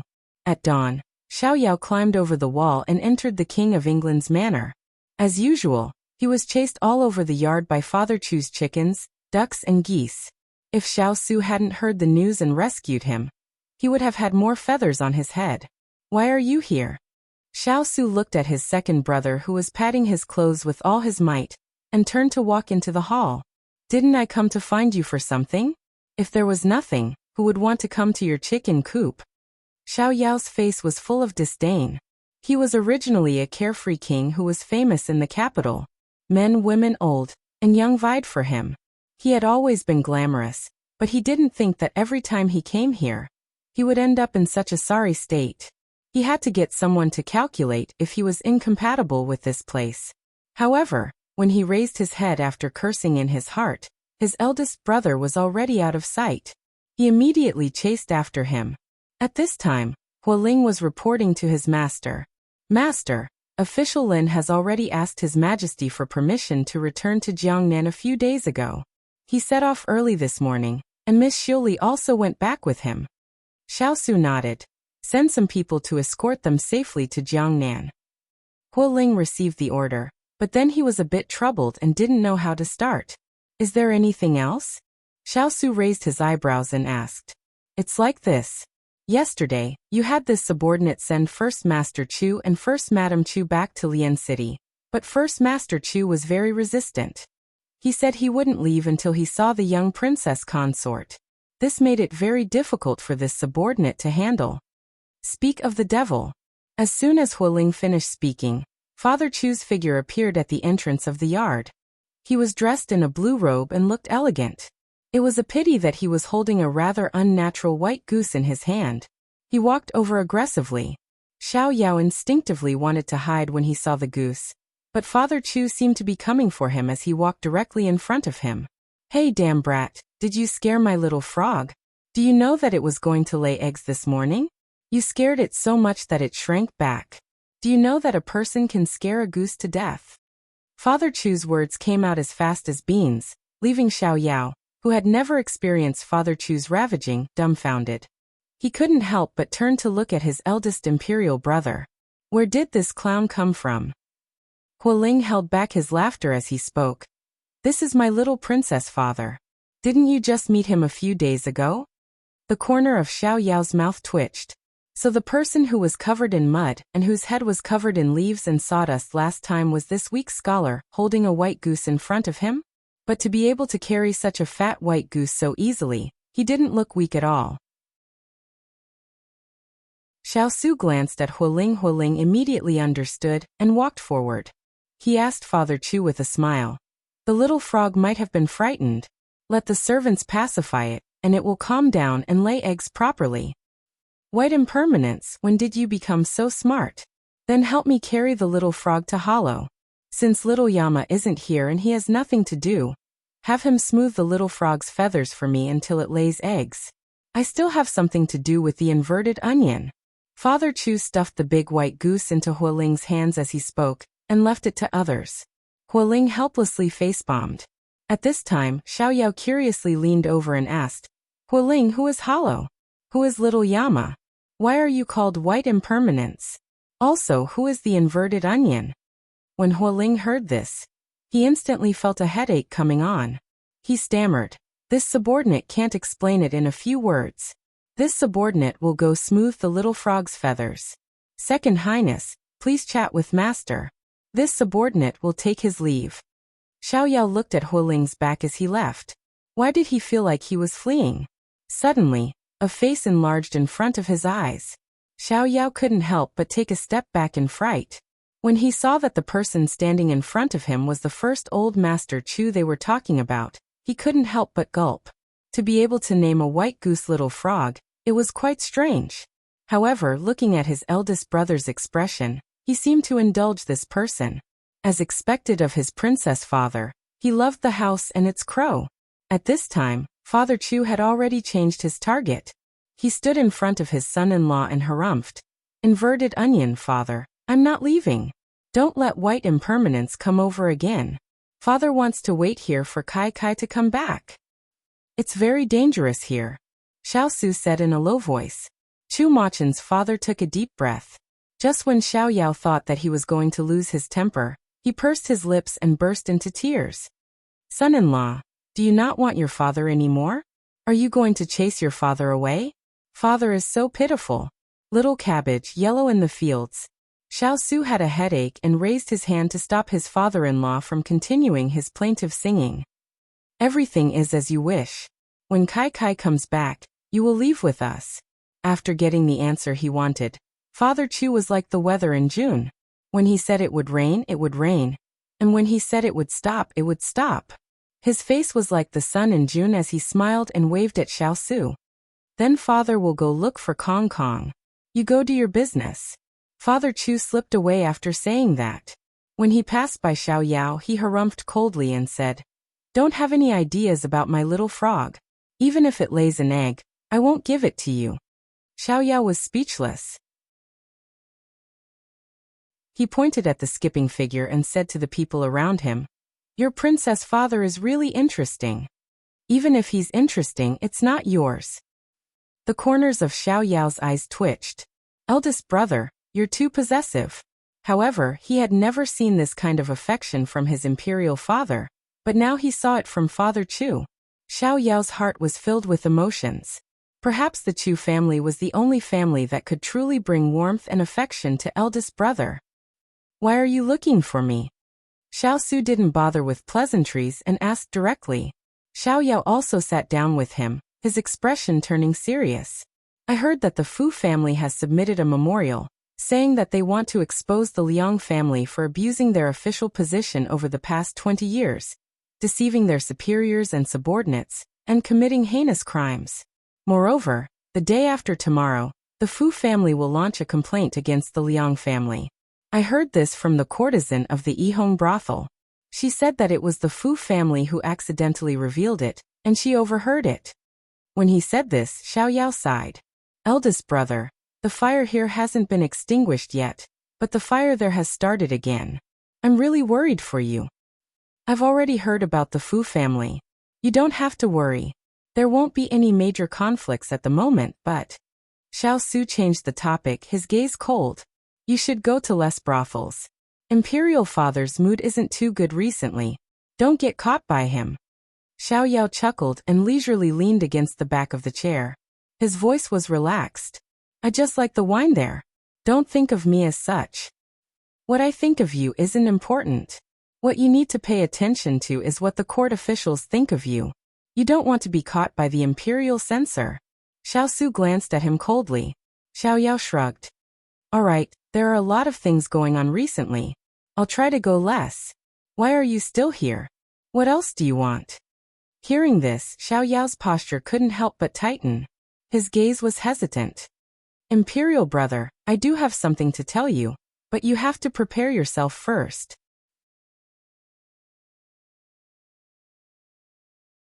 Chapter 1343. Xiao's hesitation caused Xiao Su to look at him a few more times. Imperial brother, you have to promise that you will calm down. What is it? Just say it. You are not the kind of person who hesitates. Xiao took a deep breath and prepared himself. Then he looked at him and said, Today my mother sent someone to tell me that your young princess consort is no longer in Yuran Palace. It seems that she was taken away last night and never returned. No one knows where she was taken to. You promised me that you would calm down. Before Xiao could finish speaking, he jumped a zhang away. Seeing the person who had been fine just now suddenly change, he couldn't help but feel bitter. The person who had been casually sitting on the chair earlier had the morning light seeping in through the window and falling on his body, leaving a faint silhouette on his shoulders and back. At this moment, his entire body was tense, like a bow filled with power, ready to deliver a fatal blow at any time. He was clearly in the bright hall, but his entire body exuded a dark and cold aura, as well as a world-destroying rage. Fortunately, it was only for a moment, and was quickly hidden in his cold eyes. You mean that Ian's whereabouts are unknown right now? Even someone like Xiao, who was usually fearless, couldn't help but tremble when he heard this voice that was terrifyingly calm. He rarely saw his imperial brother reveal his emotions. Usually he was cold and cheerless, as if nothing could make him angry or happy. Now that he saw this angry side, he suddenly had a premonition. If eldest brother really threw away his status and went against the Sichuan imperial family, then imperial father and the others wouldn't be able to bear this thunderous rage. Yes, last night, Xiao Ran came to find Miss Chu, but he didn't stay for long. The next day, Miss Chu stayed in her courtyard for a day. Later, Consort you sent people to take her away. After that, there was no more news. Xiao forced himself to be calm and said, Mother said that her abilities were limited and she couldn't help. You fellows have already helped me a lot. There is no need for you fellows to participate in the following matters. I don't want to implicate you fellows. After saying that, Xiao made his way out. When Xiao saw his aggressive look, he immediately had a bad premonition in his heart. He immediately ran in front of him to stop him. What did you mean just now? Where are you going now? Xiao's eyes calmly met his second brother's gaze. The latter was shocked by the determination and monstrous anger that surged beneath his calm eyes. Before he could study it, Xiao had already spoken. I no longer want to sit and wait for death. I want to enter the palace. Enter the palace? What's the point of entering work? Are you going to ask Imperial Father for him? What do you think? What if Imperial Father doesn't give it to me? Xiao asked. Xiao lowered his eyebrows to hide the ruthlessness in his eyes. Then I'll go look for her myself. Even if I have to search the entire palace, I'll find her.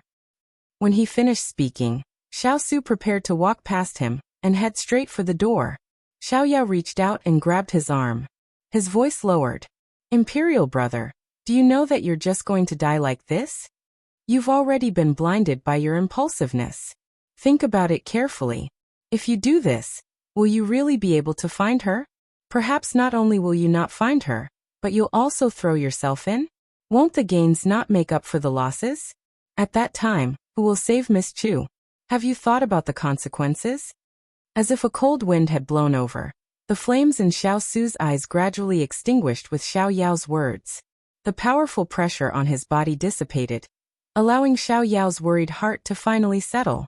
He let out a sigh of relief. Just now, he had almost thought that he would suffocate under his imperial brother's pressure. Fortunately, his imperial brother woke up. I'm fine. Let go. Xiao had already regained his rationality. His gaze was cold and sharp as he spoke expressionlessly. He released his fingers and took a step back to look at the person in front of him who was still in the midst of the storm. He couldn't bear it, but he still advised, Imperial brother, at this time, you mustn't let your emotions affect your decisions. With your current strength, you simply can't contend against imperial power. So you have to think twice before you act. He knew that these words were very weak and irresponsible. If Chu Qingyan was taken away, it would be fine if she was safe and sound. But if she was treated inhumanely, then it would be a catastrophe that the eldest brother couldn't bear. This was the root cause of the eldest brother's impulsiveness. People were incomparably terrified of the unknown, especially when it involved the people they cared about.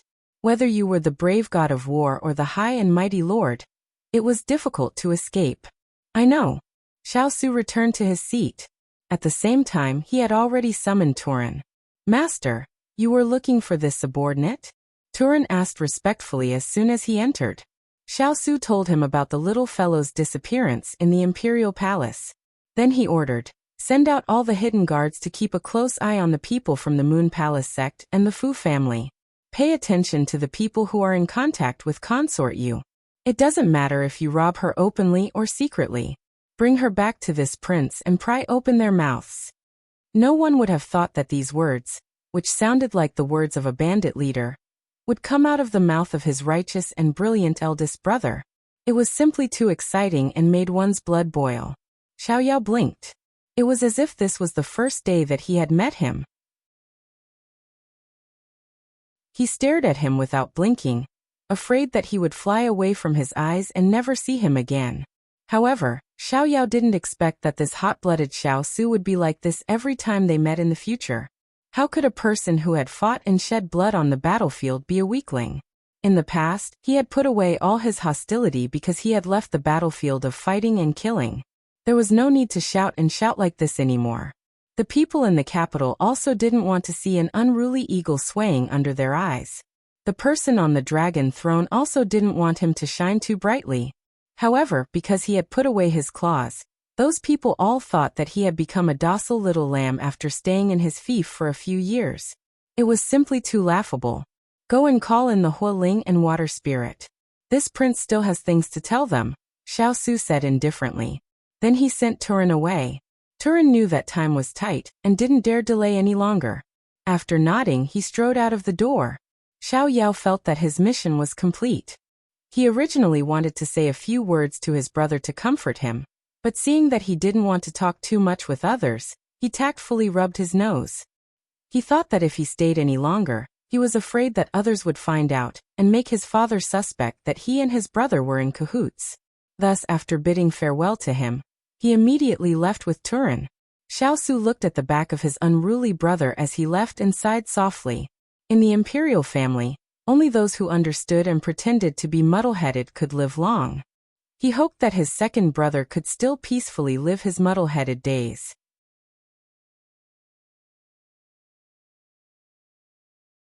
Chapter 1344. Turin walked very fast. Xiao, who wanted to talk to him, quickened his pace to catch up with him. Turin, who was instructed by his master, walked for a while before he realized that someone was following him.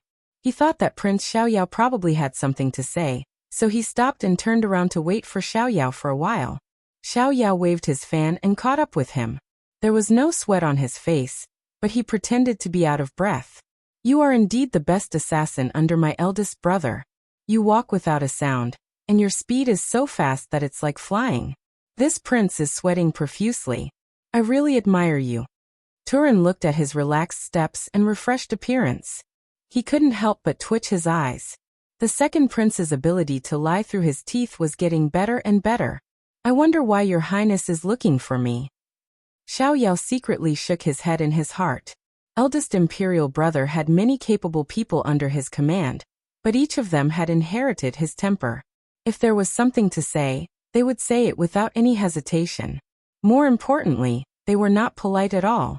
It was a waste of the sweat he had just squeezed out. But knowing that he had something important to do, Xiao didn't dare to delay him. So he walked in front of him and looked around. Turin saw him like this and said lightly, Your Highness can rest assured. There are secret guards here. No one will eavesdrop. These words made Xiao feel relieved. He didn't hide anything and said directly, My identity is special. I can't always be in front of your master. He is so anxious because of your princess being detained that he is going crazy. I hope that you, who have been by his side for many years, can watch him carefully and don't let him do anything stupid. Otherwise, the whole King of England's mansion, the fierce cavalry under his protection, and his princesses old and young, I'm afraid that he won't be able to protect them. Xiao said. He had always been casual and mischievous, but at this time, he showed deep worry and sorrow. I really don't want anything to happen to him. You should persuade him to think twice before acting. Remember to be impulsive.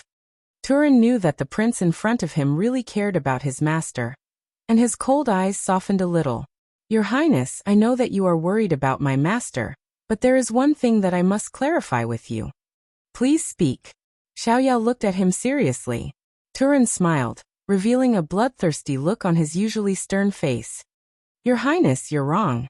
If my master really does something impulsive, the one who should be afraid is the one in the high position. Xiao was surprised. What do you mean? Turin sneered. You may not know, but our little princess has a troop of elite soldiers.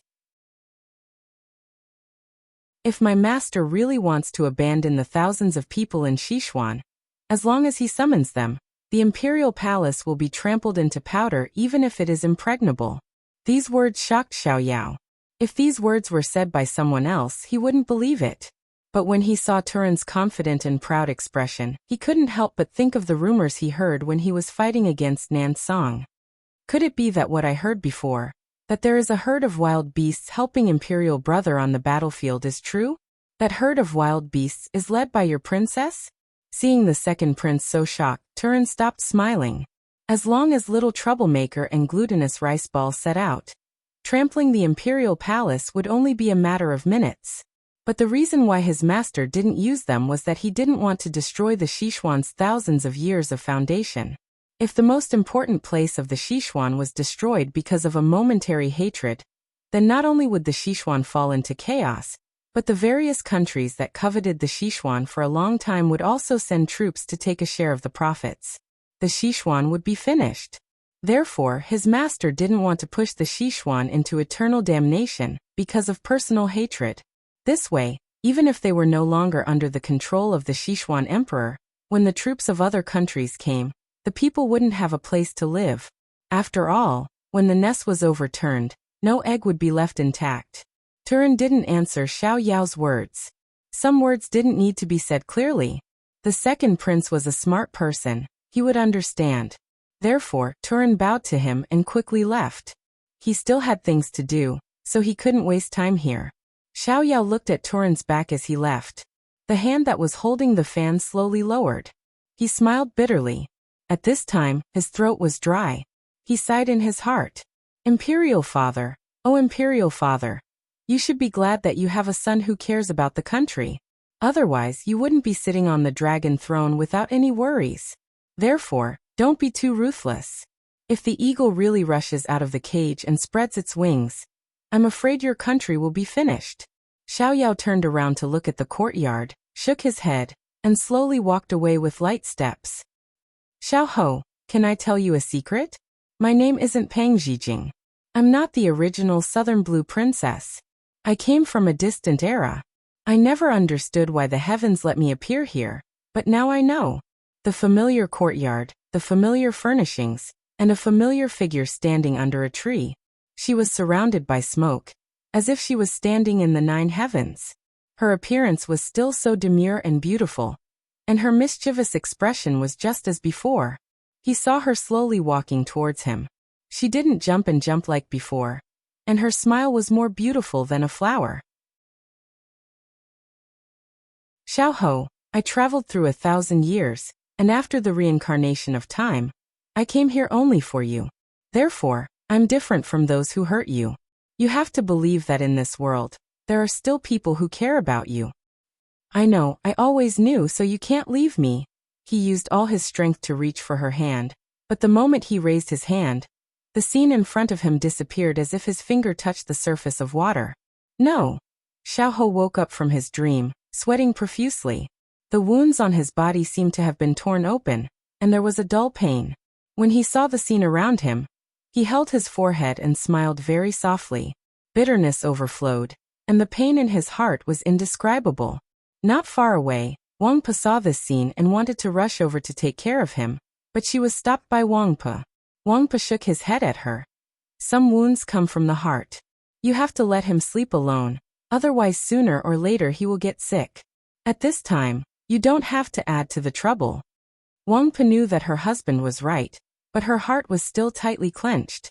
Today, His Highness dragged his injuries over, and only said that he wanted to sit under the grape tree, and didn't need to pay attention to him.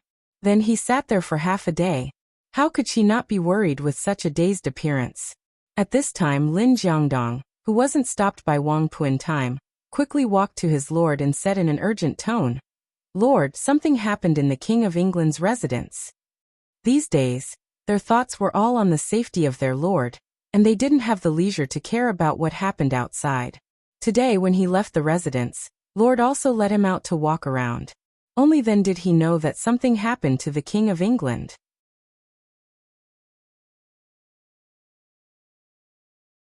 Chapter 1345. Xiaoho's expression was tired. Originally, he was not in the mood to care about what was going on outside. However, seeing his most trusted aide, who had always been calm, panicking at this moment, even if the sky fell down, he would still be able to hold it up. This made Xiaoho, who was absent-minded, ask, "What happened?"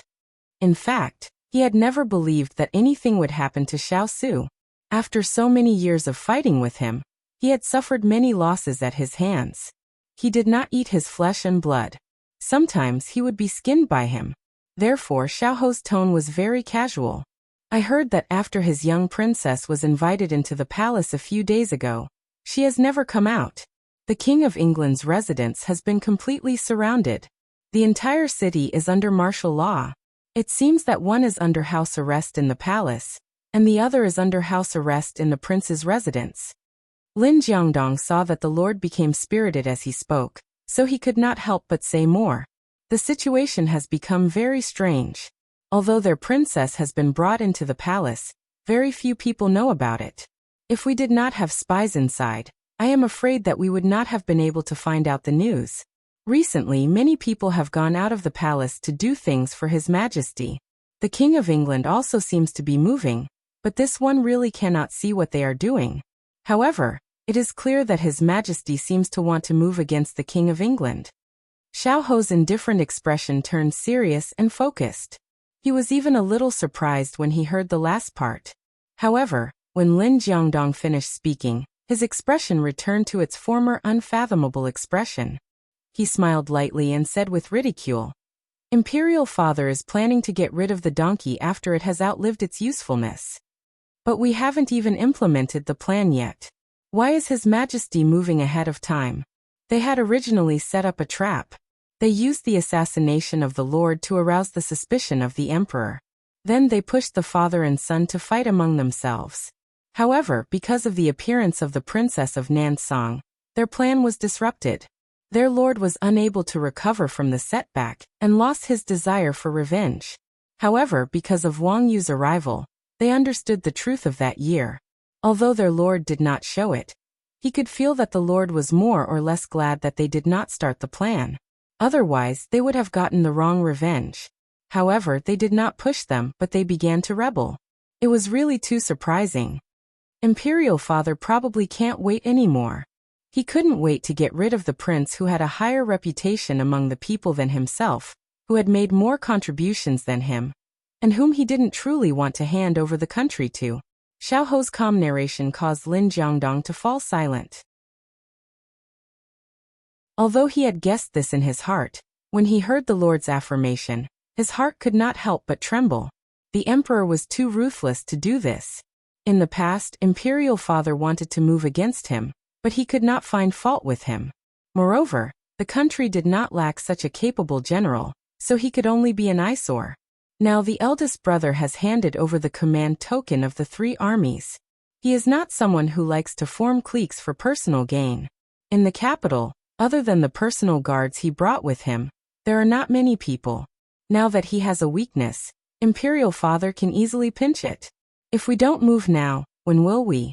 Even if the eldest brother himself requests to return to his fief, Imperial Father is not willing to raise a tiger and cause trouble.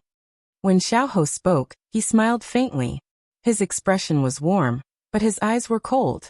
However, Lin Jiangdong, who was at the side, saw that the Lord, who had been silent for the past few days, had said so much. He did not seem to have seen through life and death. He was somewhat happy and could not help but want him to say more. As the ruler, detaining a woman, how can it be justified? This method of detaining someone's family is indeed dishonorable, but think of the things he did to the Luo family in the past. Which of those things were the actions of a gentleman? When Xiaoho said this, there was a chill. Lin Jiangdong paused. Then his expression became cold. Indeed, as an emperor, he was ruthless and merciless. They had all seen it. However, detaining a woman as a hostage does not seem like something he would do, unless Chu Qingyan had some weakness that he could use against her that made him fearless. However, he did not make a big deal out of it. He only used it to threaten the eldest brother. I fear that it is related to another person. Are you talking about Xiao Ran? Lin Jiangdong asked hesitantly. Xiao Ho did not comment. A while ago, he had received news that Xiao Ran was seriously ill. He had people in the imperial hospital, and knew the cause of his illness very well. In addition, he knew a bit about the dispute between Consort Yu and Xiao Ran. In addition, with the recent events, he could more or less deduce something. Perhaps Imperial Father wants to take Chu Qingyan away from the eldest brother, and put her by Xiao Ran's side. Xiao Ho slowly said this sentence that even he felt was absurd. However, to that person, he was not ashamed at all. Anything that could make the eldest brother restless, he would feel happy and would never get tired of it. Chu Qingyan is a strange woman. If His Majesty found out about her ability and put her by Xiao Ran's side, then he is adding tiger wings to Xiao Ran. If it is just because Xiao Ran likes her, then His Majesty is really biased. Ever since he knew that the Sichuan Emperor was the mastermind behind the Luo family's destruction, Lin Jiangdong did not have a trace of good feelings for this ruthless emperor. When he ridiculed him, he was not polite. No, I already knew about his temperament. For so many years, everything he did was to pave the way for Xiao Ran. If he really wanted to be calculative, how many times would the princes be disappointed? Lin Jiangdong deeply agreed. Otherwise, Lord would not have been so severely injured. The Sichuan Emperor only sent a eunuch to express his concern. Although he rewarded him with many precious herbs, there was no real meaning behind it. Thus, Lord no longer had any feelings for him. Lord, there is one more thing that I have not reported. It is said that in 3 days, which is the day after tomorrow, the Fu family will deal with the Liang family in court and convict the Liang family. I think it might be His Majesty's idea. However, our spies have sent news that the rumors are just a smokescreen. The real action will be tomorrow. I think it is to make them lower their guard, so that we can catch them off guard tomorrow. Xiao Ho did not have to think much to guess their motive. The sun had set and the sky had darkened. The dense grape leaves in front of him were rustling. His expression was somewhat dull. Then are we just going to watch from the sidelines? Lin Jiangdong asked cautiously. Xiao Ho understood what he meant. Because the truth had been revealed, the plan that had been laid down for so many years was useless. Everyone did not make a move. After all, the target of revenge had changed, and they could only start all over again. However, because he was seriously injured, his teacher did not dare to disturb him. He had not asked him to discuss what to do next. If it were not for such a major incident, his teacher would not have brought it up. He wronged the Luo family and caused Mother's family to be destroyed. How can this prince allow these people to be free and unfettered while the deceased suffer? Xiao Ho slowly curved his lips. His smile did not reach his eyes. So, how can we let them do as they wish?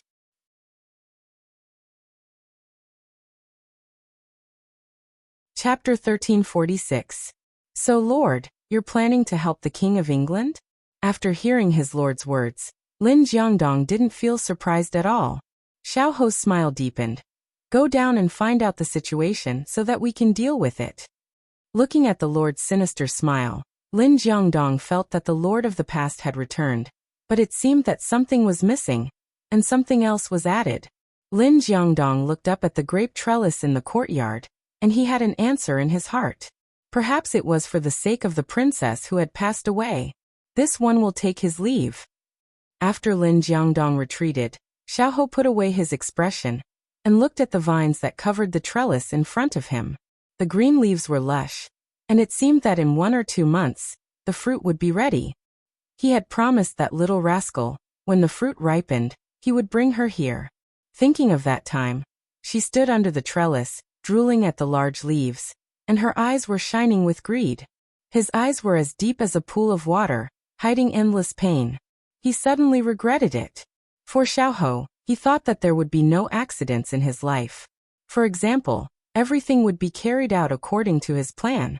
For example, he would finally get his revenge and get the position that others yearned for. For example, he would live a peaceful life like this. However, he found that there was an accident in his life, and this accident was too unexpected. She came in a hurry but left quietly. His heart felt empty all of a sudden.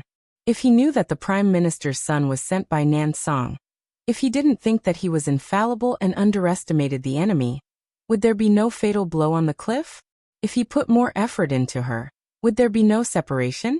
If he realized his feelings earlier and cared for her a little more, would there be no result? If time could turn back, and she said it again, he would promise her and let go of the hatred. However, there was no medicine for regret in this world. He closed his eyes and smiled bitterly. The people that Xiao Su sent out quickly received the news.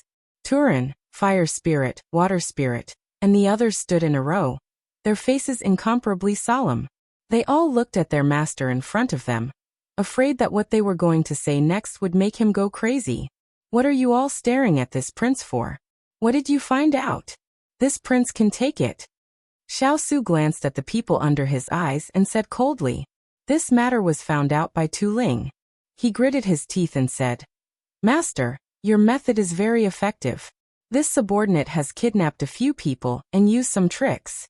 As expected, I managed to get information from their mouths." He paused and instantly received a cold air from his master.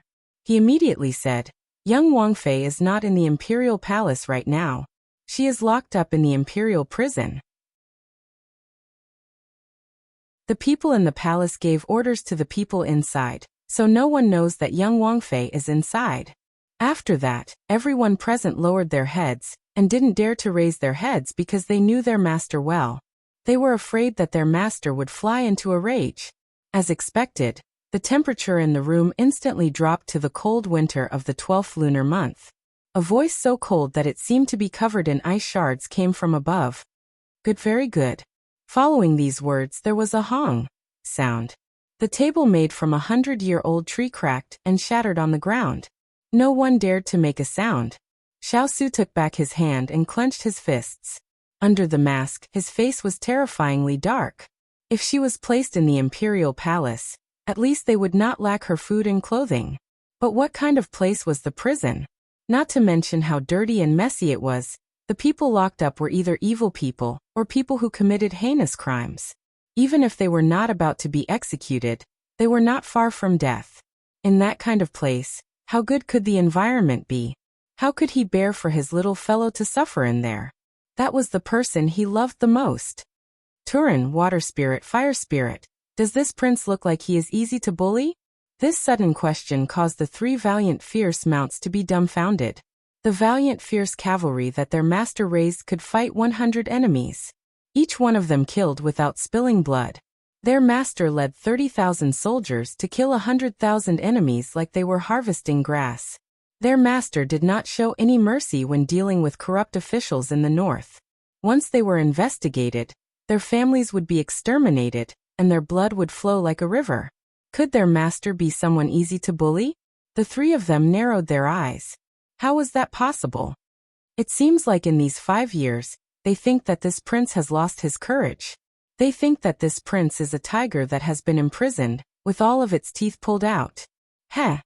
That pair of black eyes were blood red, bloodthirsty and crazed.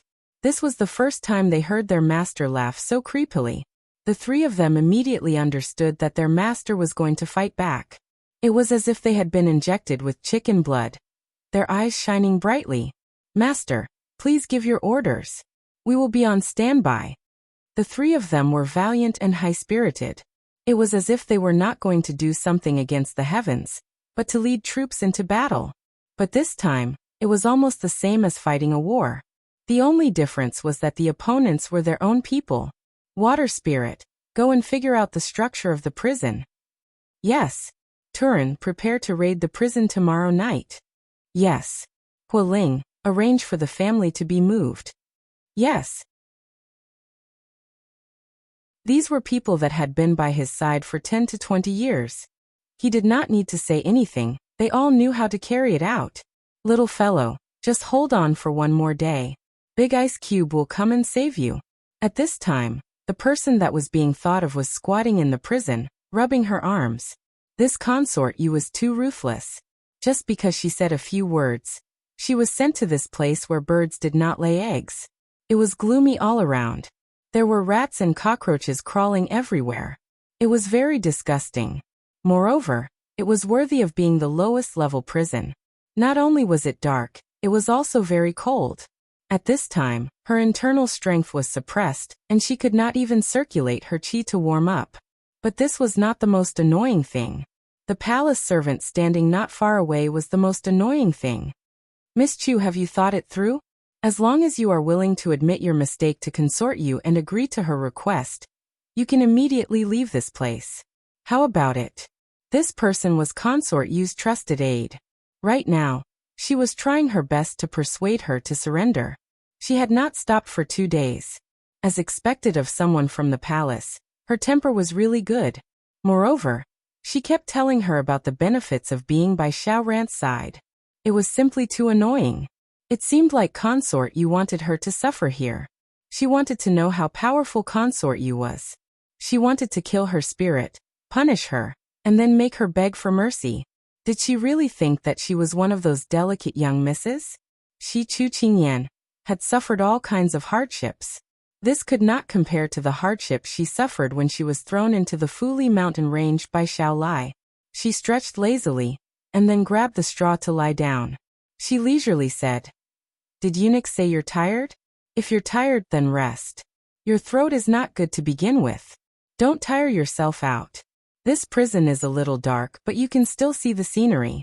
If eunuch is tired, you can walk around and look at those torture devices. The design is quite interesting, but it's a little ugly." The eunuch was interrupted in the middle of speaking. He was stunned. Then he looked at the person who really treated this as a sightseeing tour. The corner of his mouth twitched again. This was the 38th time today that the corner of his mouth twitched.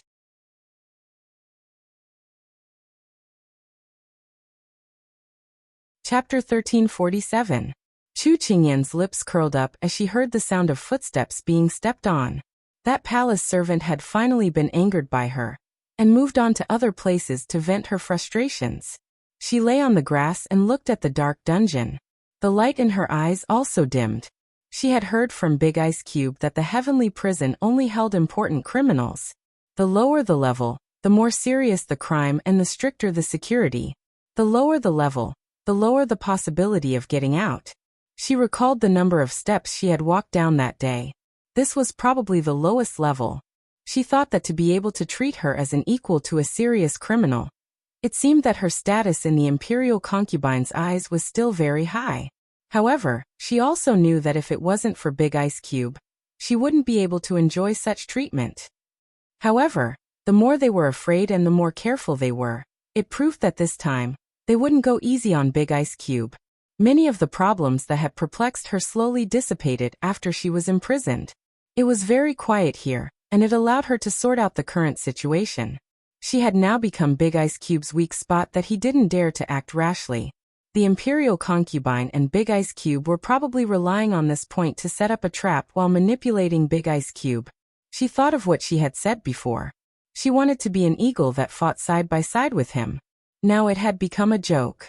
Not only was she unable to help, she even dragged him down and made him hung up and beaten. How could she take this lying down? She must get out. A dark light flashed across her bright eyes. At this moment, it was time to eat. A soldier walked over with a food box and knocked on the metal door to signal her. Then he squatted outside and opened it for her. It had to be said that although she was in this dungeon and the living conditions were a little bad, the food she ate wasn't bad. The rotten buns and cold water she had imagined didn't appear at all. On the contrary, she was provided with good food and drink. But thinking about it, if they didn't raise her to be fair and plump, how could she threaten her Big Ice Cube when the time came? Thinking of this, she turned around and didn't want to bother with that soldier. Although the food was good, there was no guarantee that it wasn't spiked. She was very cautious. She only touched a little of the food that was sent to her. She didn't dare to eat too much. Although she had to take care of her appetite, she also had to take care of her little life. However, the soldier lingered outside the cell for a long time and still didn't leave. Chu Qingyan's ears twitched and she sat up again to look at the man. That lowered head suddenly lifted up, and her watery eyes quietly winked at her. Who else could it be but Water Spirit? Chu Qingyan's expression changed slightly, but it was only for a moment before she regained her composure. She patted the grass off her body and walked towards the iron gate. She asked casually, "Little brother, what good stuff have you prepared today? Do you have sweet and sour pork?" Although it was heavily guarded, the palace people guarding outside were still very attentive to her. Knowing that she liked this, they served her this dish every meal. Because in the past 2 days, everyone had gotten used to Chu Qingyan's habits and did not take her actions seriously. Shui Ling, with her back facing the people behind her, smiled and nodded. "Can't speak?" Chu Qingyan immediately understood. She walked in front of her and squatted down across the iron cell. She reached out and flipped through the food, showing a picky look. "These again, I'm tired of looking at them. Don't you know that I'm your master's guest? You're using these to fool me. Be careful that I don't complain to your master." The guards around couldn't help but twitch their mouths. This Chu Bawang was up to mischief again. Water Spirit pursed her lips and smiled silently. It seemed that the young princess consort didn't suffer any grievances here. She could go back and explain to her master. "All right, leave it. I'll eat it when I want to. Don't be an eyesore here." Chu Qingyan retracted her hand and clenched the slip of paper that Water Spirit handed to her. She shook her hand at her, and then leisurely returned to the pile of grass. Water Spirit lowered her head and retreated. Seeing that no one had noticed the small interaction between the two, Chu Qingyan sighed in relief and lay down with her back to the cell door. Anyway, during this period of time, she was either sleeping or teasing the palace servants and prison guards. She was angry and amused, so everyone was used to her sleeping without saying a word. She opened the slip of paper and it said, "Tomorrow night at 1 a.m. She already understood the simple 4 words. She bent her eyes and crushed the slip of paper. Then she got up again and brought the food over, eating it little by little. Since she was going to run, she had to eat more to have strength. Moreover, she had to sleep well to recover her energy. So when the palace servant came back from his sulk, he saw a figure sleeping with her back to him. His mouth twitched. "What time is it now?" Reporting to eunuch, "It's 1 p.m. It's 1 p.m. The sun hadn't set yet. He hadn't finished his lobbying work for today. But he didn't dare to wake her up. This was the person in His Highness the 4th Prince's heart. His Highness the 4th Prince had said that he couldn't let her suffer any grievances. It seemed that he could only bear this grievance himself. Everyone saw the eunuch's mouth twitch for the 40th time today. It was 2 more times than yesterday. Although this dungeon was very boring and dark, every time they saw Miss Chu make the eunuch so angry that he scratched the wall, it was also a joy in the boredom. Inside the imperial study, in front of the Sichuan emperor stood the right prime minister, Fu Jianrong, as well as several important ministers of the 4th Prince's faction. The Minister of Rights, Jing Jin, the Minister of Appointments, Xue Danqing, and the Minister of War, Meng Xian. For so many years, the left prime minister relied on his high position and power to deceive his superiors and subordinates. He used his position to rope in many young ministers and place his own people in various important positions. He wantonly amassed wealth, causing many ambitious people to have no chance of entering the imperial court. It's simply a loss to the country. Jing Jin said bitterly. Meng Xian wiped the non-existent tears from the corners of his eyes and said with grief and indignation, "That's right. Your Majesty must be clear about everything. Find out whether the left prime minister did something in the battle 15 years ago, causing tens of thousands of our men to be unable to return." After they finished speaking, the Sichuan emperor also became furious. "Tomorrow, tell me everything you know. I will give the civil and military officials an explanation, and I will also give the people an explanation." "Your Majesty is wise." Everyone knelt down and cheered 3 times. The right prime minister chuckled at the side. This was to boost the morale before the battle. Everyone present was shrewd, and they were all promoted by him. Tomorrow, they would ruthlessly drag the Liang family down from the clouds. Even if they didn't die, they would at least lose a layer of skin.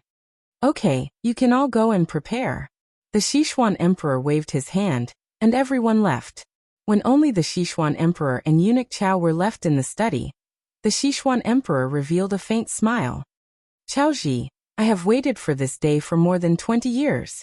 Finally, I can uproot the Liang family. This thorn in my heart is finally going to be gone. Eunuch Xiao bowed and hurriedly said, Congratulations, Your Majesty. Tomorrow I will also get rid of the King of England. Eunuch Xiao was just about to straighten his back, but he instantly froze there.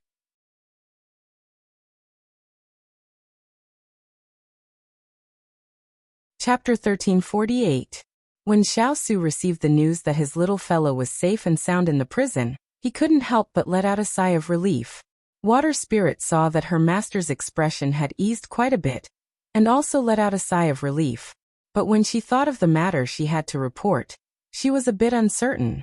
She raised her head to look at her master before quickly lowering her head again. She stammered, Master, there is something else that might make you angry, but you have to control yourself. The study had been very relaxed just now, but when Water Spirit finished speaking, Huiling and the others couldn't help but hold their breaths. There wouldn't be any trouble, right?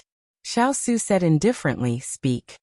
Water Spirit immediately said quickly, Master, the young princess consort's internal energy has been suppressed and is now like a normal person.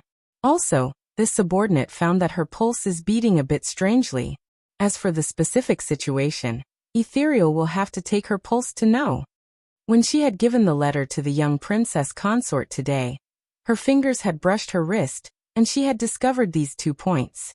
When everyone heard this, they didn't dare to look at the table that had fallen apart again after being replaced. Although their master hadn't been angry on the surface recently, this was even scarier than not being angry at all. Xiao Su took back his hand. His expression didn't change, but the light in his eyes became even colder. Ethereal, you will also go tomorrow night.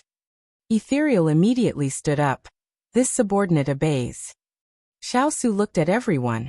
Has everyone gathered? Turin nodded. All the members of the fierce cavalry have arrived. Some are waiting outside the city, and some have already entered the city to wait for orders. Without master's orders, they don't dare act rashly. Huiling also added. After noon tomorrow, Master Chu and Madam Chu will be disguised as farmers delivering vegetables.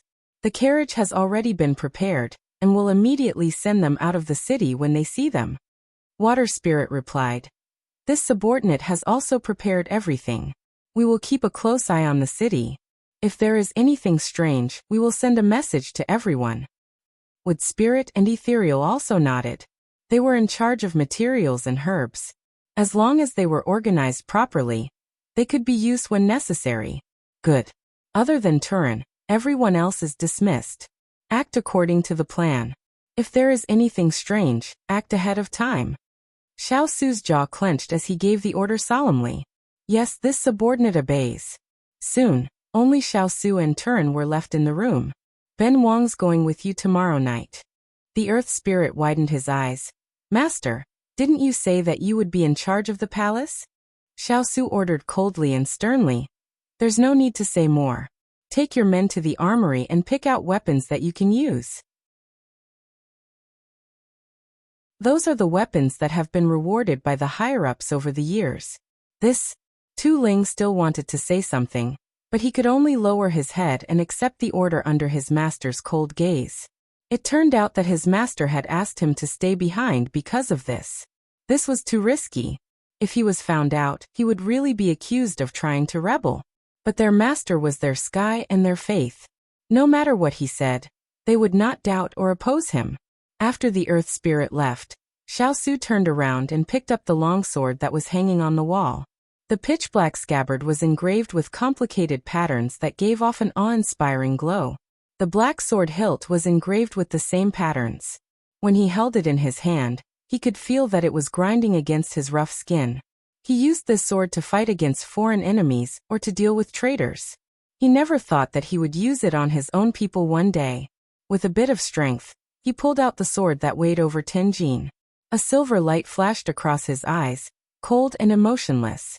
Then this time he would not fight for the ruler or the people. He would fight for himself. Water Spirit, Huiling, and the others met in the courtyard to talk about their mission and the details of their plan. The people who could follow Xiao Su were not people to be trifled with. They were all experienced people.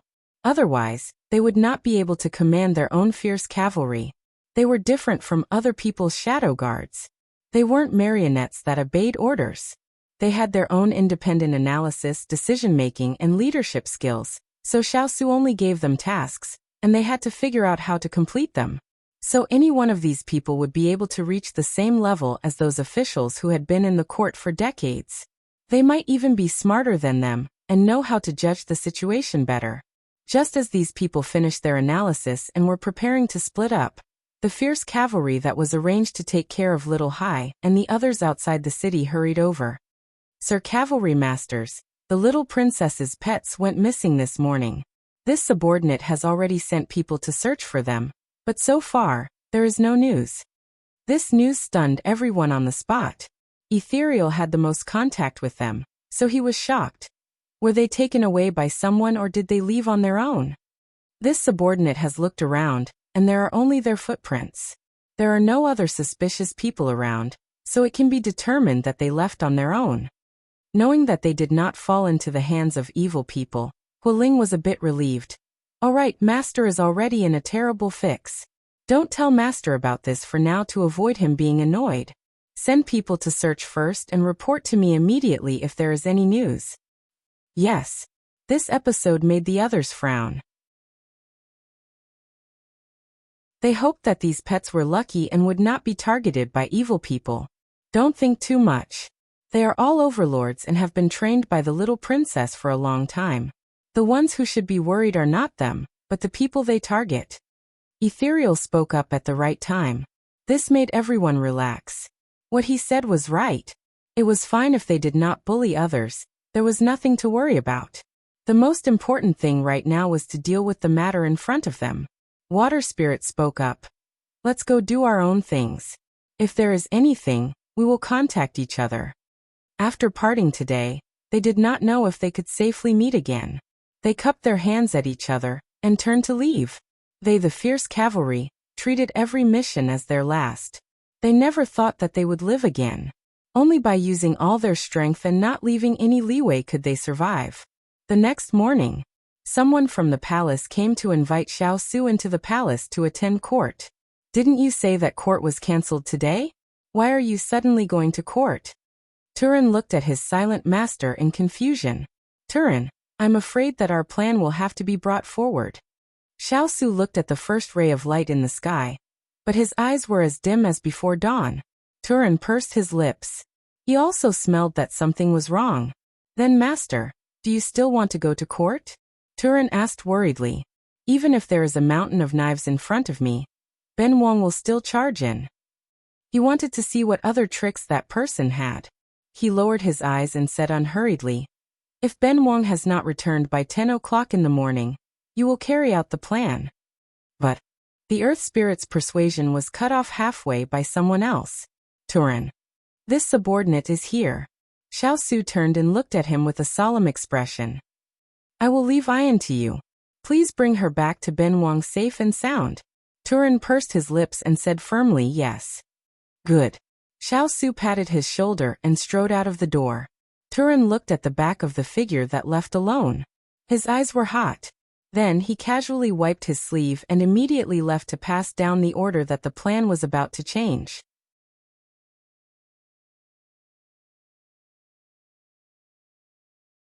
Chapter 1349. Yahweh, His Majesty has already ordered all the civil and military officials to attend court. Lin Jiangdong stood next to Xiao Ho, his head lowered as he spoke. In the last few days, Yahweh had not rested at all. He spent his days staring at the exquisite chain in a daze. No matter how others tried to persuade him, they could only watch him continue like this day after day. This king suddenly wants to join in on the fun. Xiao Ho stood up. Although his face was still pale and his body was weak, his aura was not weak at all. Yahweh, you absolutely cannot do this. Your body. Before Lin Jiangdong could finish speaking, Yahweh's gentle gaze made him unable to continue. The rest of his words were stuck in his throat. Go and get ready. With these words, the coffin was closed. Lin Jiangdong watched as that figure gradually disappeared into the distance. Yahweh had become more and more willful in his actions, doing as he pleased and not caring about his own body at all. He was really worried that one day, after he had taken his revenge, his body would collapse. With a heavy sigh, Lin Jiangdong turned and left.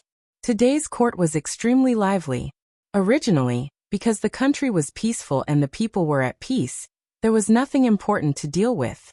Thus, His Majesty had suspended court for 3 days, and given all the civil and military officials a holiday. However, they did not expect that before 3 days had passed, His Majesty would send people to find them in a hurry. None of them were easy to deal with. They guessed that something might have happened. At this time, they were whispering with their close ministers. In contrast, the factions of the left minister and the right minister were the calmest. But even though they were not glaring at each other like in the past, the two factions still disliked each other. And those with sharp eyes could see that the undercurrent between them was even more intense than before. The right minister had an enigmatic smile on his face while the left minister had a faint smile on his face. The leaders of these two factions both exuded an unfathomable aura today. Thus, the other officials gradually quieted down and secretly sized them up. They guessed that today's morning court was probably caused by them.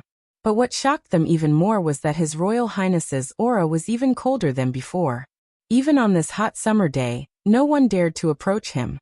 Even the seriously injured prince had appeared in court. This made the enigmatic atmosphere even more confusing. Many people began to whisper to their own people that no matter what happened today, it was better to be wise and play it safe. Just as everyone was whispering to each other, Xian Emperor's figure appeared in the main hall. He quickly sat down on the dragon throne. Even from a distance, the officials could feel the majesty of the emperor's body, and they all saluted in fear. "My beloved officials, please rise." Xian Emperor raised his hand with a cold face, and then said lightly to the people in the hall, "This morning, I received several memorials to impeach several of my important officials. I read them, and was very angry. I can't believe that the officials I value would do such a thing. Thus I gathered everyone here to verify." When Xian Emperor said this, his eyes seemed to inadvertently sweep past Xiao Su, who was standing ramrod straight. Then they fell on the left minister, and finally fell on the right minister, and several people behind him. "Right minister, Minister Jing, please explain in front of all the officials what was written in your memorials." This matter was indeed related to the right minister. It seemed that the right minister's faction was impeaching the left minister and others. After all, both sides were sworn enemies. Jing Jin, the Minister of Rights, was the first to stand up. "Your Majesty, I would like to impeach Minister Left Minister." He took advantage of his position to interfere with the Ministry of Revenue's purchase of grain. He forced the Ministry of Revenue to buy the grain he recommended at a high price, which made the National Treasury spend a large amount of money. Everyone present instantly fell silent, not daring to make a sound. Everyone knew that the Minister of Revenue, Tang Jini, was on the left minister's side. Jing Jin wanted to use the Ministry of Revenue to drag the left minister down. The Minister of War also stood up. "I would also like to impeach Minister Left Minister." Minister Left Minister interfered with my selection of officials. The Ministry of Personnel also stood out to impeach. Not long after, more than a dozen ministers from the right Prime Minister's faction stood out in the hall. The people they were accusing were not only the left Prime Minister, but also the ministers from the left Prime Minister's faction. Most of them had solid evidence, ranging from embezzlement to allowing their disciples to run rampant on the streets. All the crimes could be written into 108 crimes. No one dared to raise their heads to look at His Majesty's face, because they could already feel the Emperor's suppressed rage. At this time, Xiao Ho turned to look at Xiao Su, who was not far away, but was surprised to see his indifferent expression. He thought for a moment, then smiled slightly. This person had never relied on external forces, and was very clear about his relationship with the Liang family. Occasionally, he would intervene in the Liang family's affairs, but the Liang family's ambition had probably disappointed him to the core. Now that this had happened, he should not be surprised. And at this time, the right minister stood up.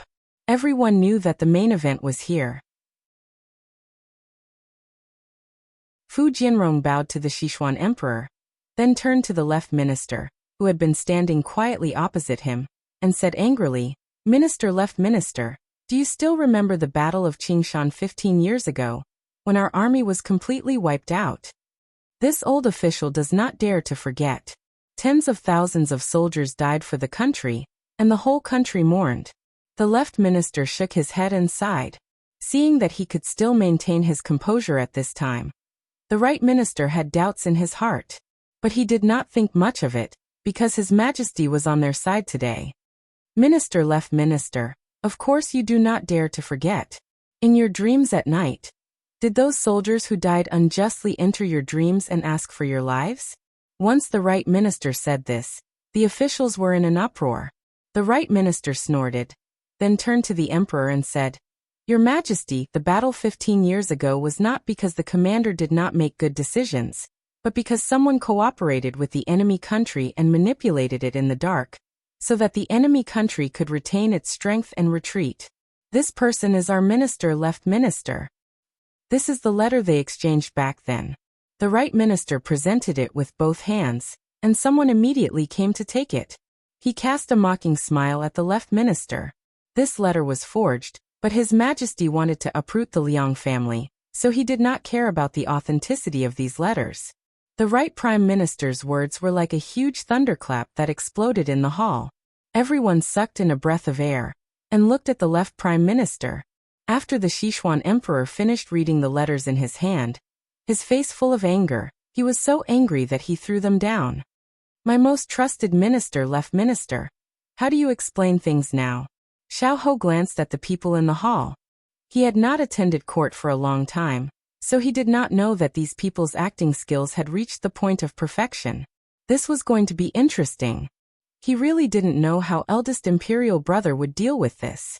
Although he didn't want to get involved, eldest imperial brother was still his biological uncle.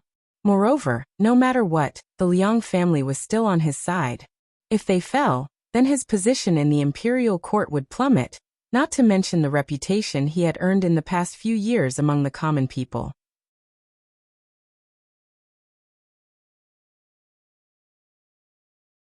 Chapter 1350. However, Xiao Su's reaction had always been out of his expectations. He stood silently to the side.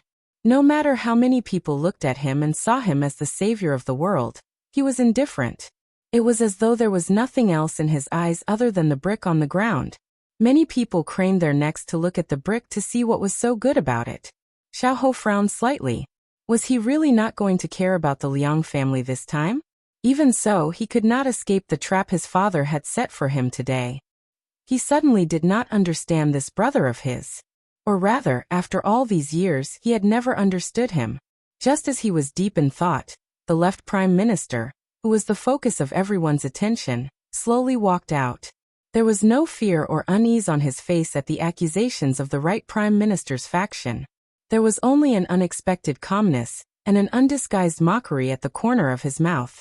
The right prime minister was slightly flustered by his mocking gaze. Even though the right prime minister was the eldest son of the previous right prime minister, and was a generation younger than him, but over the years, he had suffered many losses at the hands of this person. In the officialdom, seniority was not determined by age. Thus, the right prime minister frowned and looked at him fearfully. He did not know if he was deliberately mystifying or if he really had a plan. But in this situation, even if he had 3 heads and 6 arms, it would be difficult to reverse the situation. The left prime minister snorted lightly in his heart. Then he turned to the Sichuan emperor and raised his hands in a salute. His face was sorrowful. Your Majesty, I have been wronged. Let's not talk about the accusations of the other officials. I will talk about the Battle of Qingshan 15 years ago. There was indeed someone who played tricks. The person who played tricks is also in the court. He did not beat around the bush and looked directly at the right prime minister. It was the right prime minister who acted like a thief and cried thief.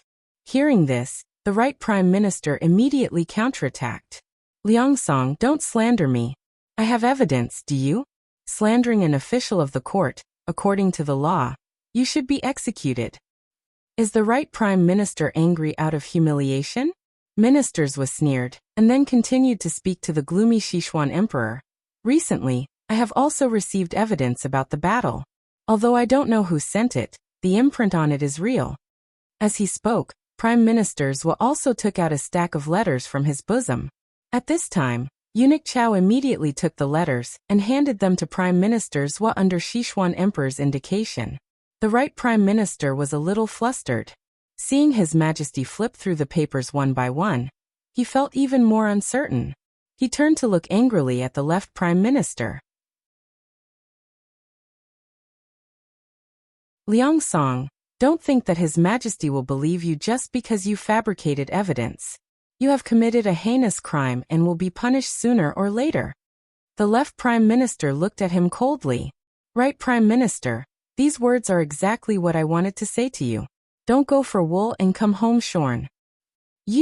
Before the right minister could finish his words, a wave of pressure came down from above. Everyone shuddered and instantly fell silent. No one saw how hard Xixian Emperor was gripping the paper, but his face was so gloomy that it could drip water. No one dared to look at him directly. The right Prime Minister felt His Majesty's bone-chilling gaze on him. His palms suddenly became sweaty. Could it be that the letters were real? You both have evidence and accuse each other. I have a headache because of your quarreling. Minister of the Supreme Court.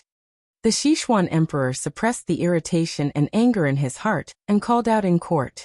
The Minister of the Supreme Court stood up. I am here. These 2 pieces of evidence are for you. You must find out the truth for me. No matter how many people are involved, you must deal with them according to the law. I will send the Imperial Guards to assist you. If you can't deal with it impartially, you can deal with your black gauze hat yourself. The Sichuan Emperor's words made the Minister of the Supreme Court's legs tremble. He immediately knelt down to accept the order. His Majesty had thrown a hot potato into his hands. Both sides were unshakable parties in the court. No matter which side he offended, he would not have a good ending. But His Majesty had made his stance clear. This time, it was more important for him to cling to His Majesty's thigh. The Sichuan Emperor's heart at this time was itching to tear apart the good right minister in front of him.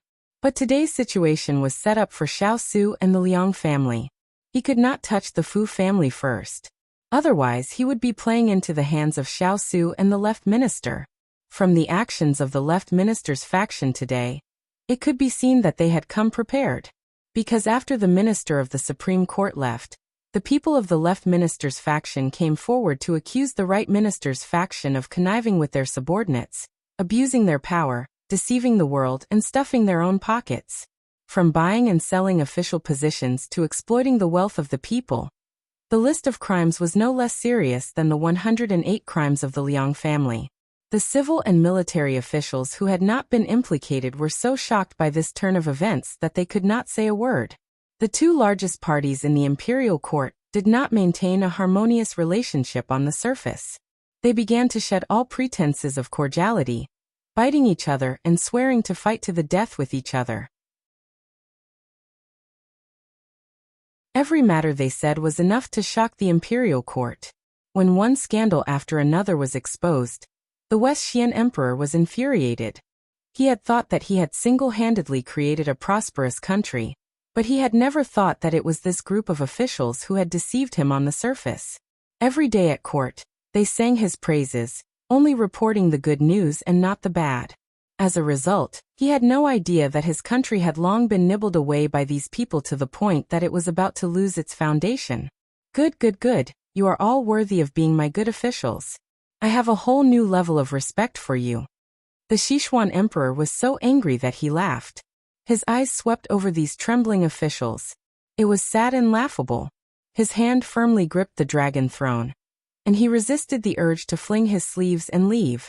Hand these matters over to the Minister of the Supreme Court to investigate. Do not let any of the corrupt officials go. The Minister of the Supreme Court was about to cry. These matters involved more than half of the officials in the court. How could he, a small Supreme Court, deal with them? At this time, the Sichuan Emperor also reacted. He swept his eyes over the people in the court, and suddenly found that he could not trust any of the people he had trusted in the past. He wished he could knock them off the dragon throne. Finally, his gaze fell on Commandery Prince Chonghe, who had been a senior official for 3 dynasties. Last time, when they fought against Nansong, it was he who suggested that Xiao Su take command. Although he knew that only Xiao Su was qualified, he still took his anger out on Commandery Prince Chonghe for talking too much. At this moment, he realized that the only person he could trust and use was Commandery Prince Chonghe. Monarch Chonghe, the Minister of the Supreme Court is understaffed. I will have to trouble you to oversee the Supreme Court and investigate the crimes committed by these officials with the Minister of the Supreme Court. The Sichuan Emperor's sincere words made Commandery Prince Chonghe sigh softly. He had reached the age where he should retire and return to his hometown. It was only because he was worried that this country did not have a successor that he slowly delayed. Now that he saw this scene, needless to say, he was mentally and physically exhausted. At this time he could not refuse. He went up to the Sichuan Emperor and cupped his hands. This old official obeys.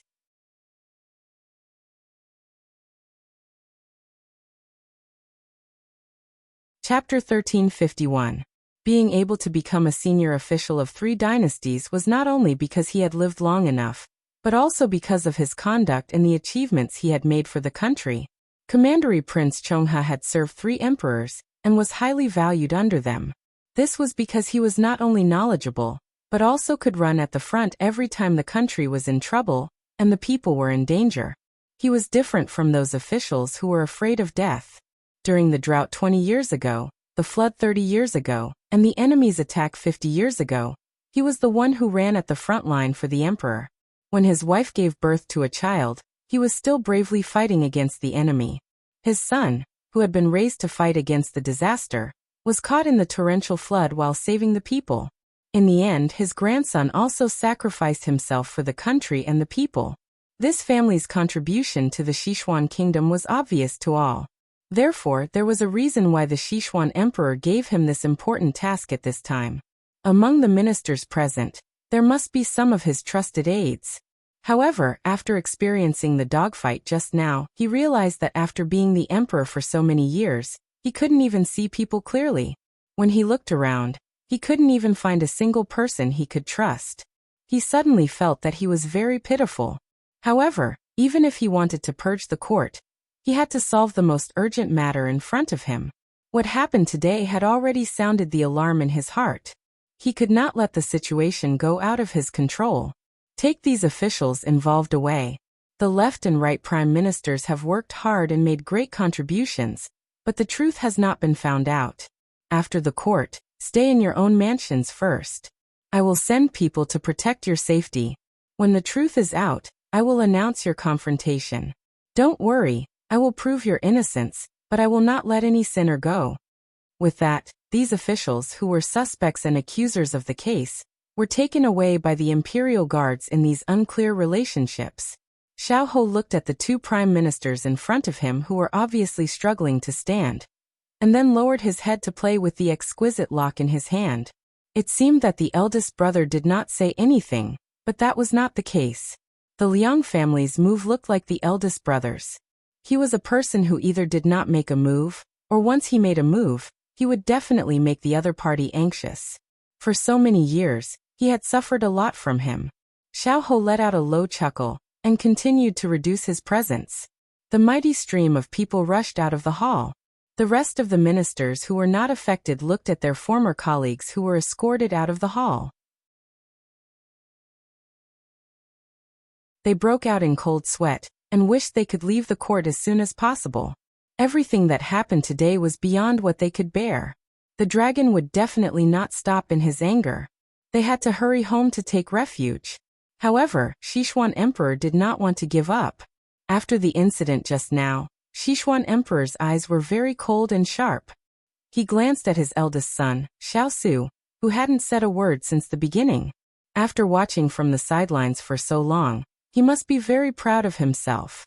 He snorted in his heart and then said slowly, "King of England, Prince Yi was assassinated when he went to Hugua Temple a few days ago. Do you know about this?" "I know a thing or two." Xiao Su stood out and responded faintly. After so many things happened, his father still had the energy to deal with him. It seemed that he was a thorn in his father's heart. Xiao was also a little surprised. He knew that the most important thing at this time was to appease the court instead of making waves.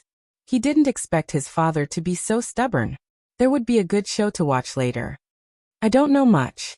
On the day General Li came back to the capital and saved Prince Yi on the way to Mount Feng. I have asked General Li to investigate this matter. I don't know how he is doing. General Li, come out and tell us about the progress. Sichuan Emperor asked the King of England at first, and now he asked General Li to come out. Everyone could see the twists and turns during this period.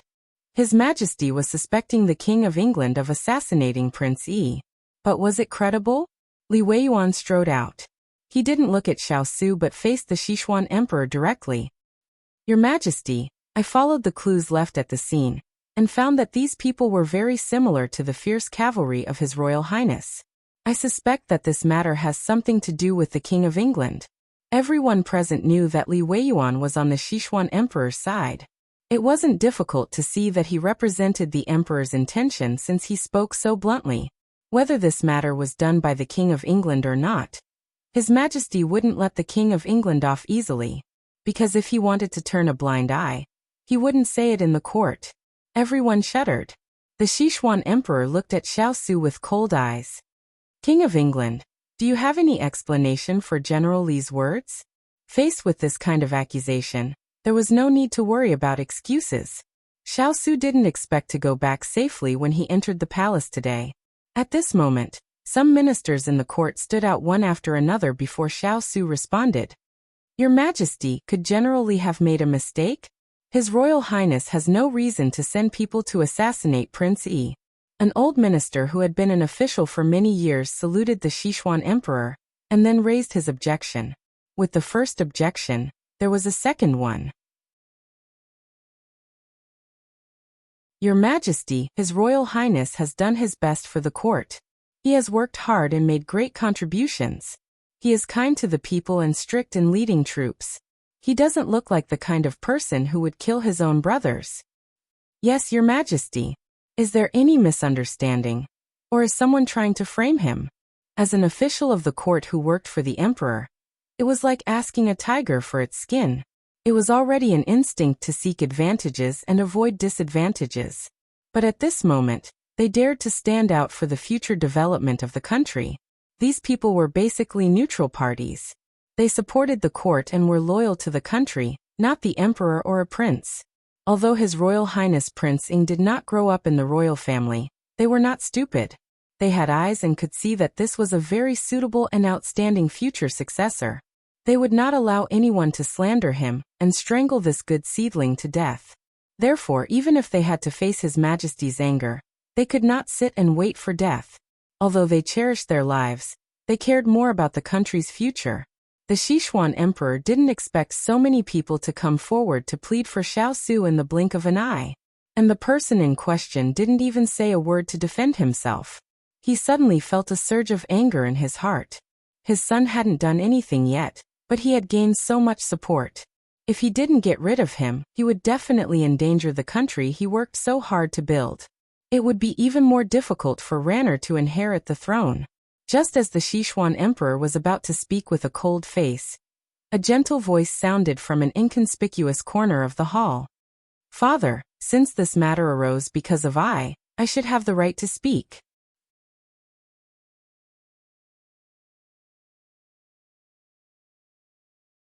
Chapter 1352. These words sounded very abrupt at such a quiet moment. But the voice was as gentle as a spring breeze, and it also made the anxious atmosphere a little more relaxed. It was not until the voice faded that the crowd realized that the speaker was Xiao, Prince Yi. The Sichuan Emperor noticed that his third son was also in the court. He looked over and saw the sickly figure slowly walking out from behind the officials. His face was pale and bloodless, and his steps were as soft as cotton. His body was getting thinner and thinner.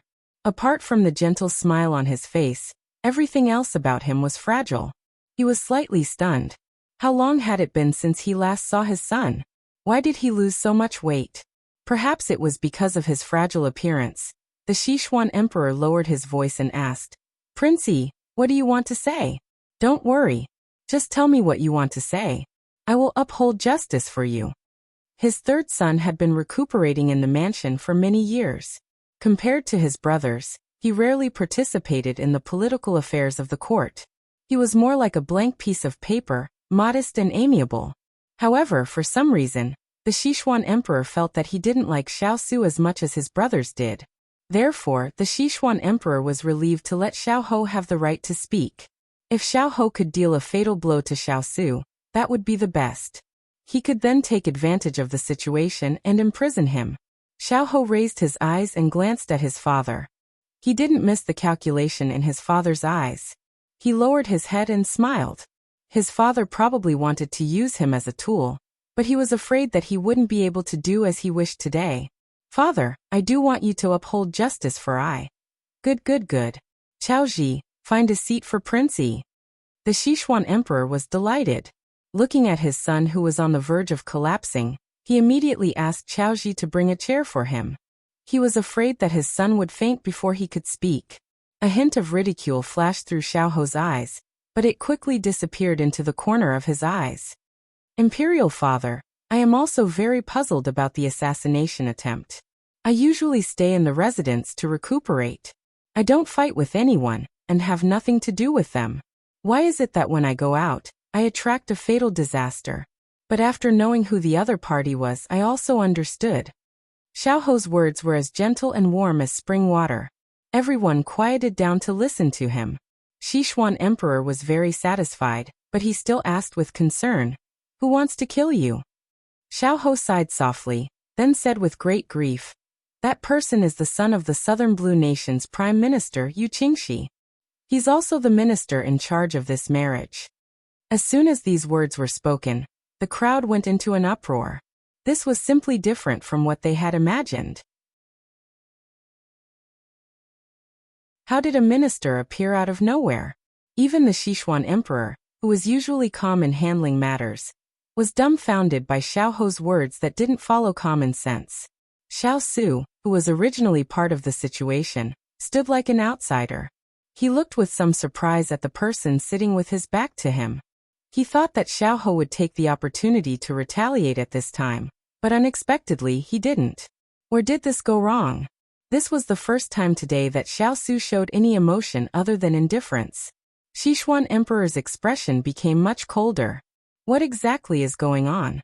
Xiao Ho didn't care about the reactions of the people present. He hung his head and said mournfully, "When Lord Yu was in Southern Blue, he liked the princess, but the princess was pure and didn't like this sanctimonious hypocrite. Later, when the princess came to the capital, Lord Yu followed. When he saw that the princess was betrothed to a sickly person like me, he was jealous and envious, so he planned this assassination." At this point, Xiao Ho raised his hand to cover his eyes. His voice became even more desolate. When the princess found out about Lord Yu's plan, she rushed to Feng Tai Mountain to warn me. However, no one expected that the other party had already made his move. In order to save me, the princess fell off a cliff and never. At this point, Xiao Ho was choked with sobs. Everyone present, including the Xixian emperor, was shocked by this trembling, sickly prince who was sobbing uncontrollably. Grief spread from Xiao Ho's body to the surroundings. Everyone couldn't help but fall silent. Xiao Ho had previously stated that he would only have Pang Zhijing as his wife in this lifetime. Such a story of unswerving loyalty had already spread throughout the capital. These ministers were often talked about by their wives at home. Now that they knew the true story of the couple, they couldn't help but sigh. Soon someone stood out. "Your Majesty, that Southern Blue person is too much. How dare he bully us? Does he think that there's no one left in our Sichuan?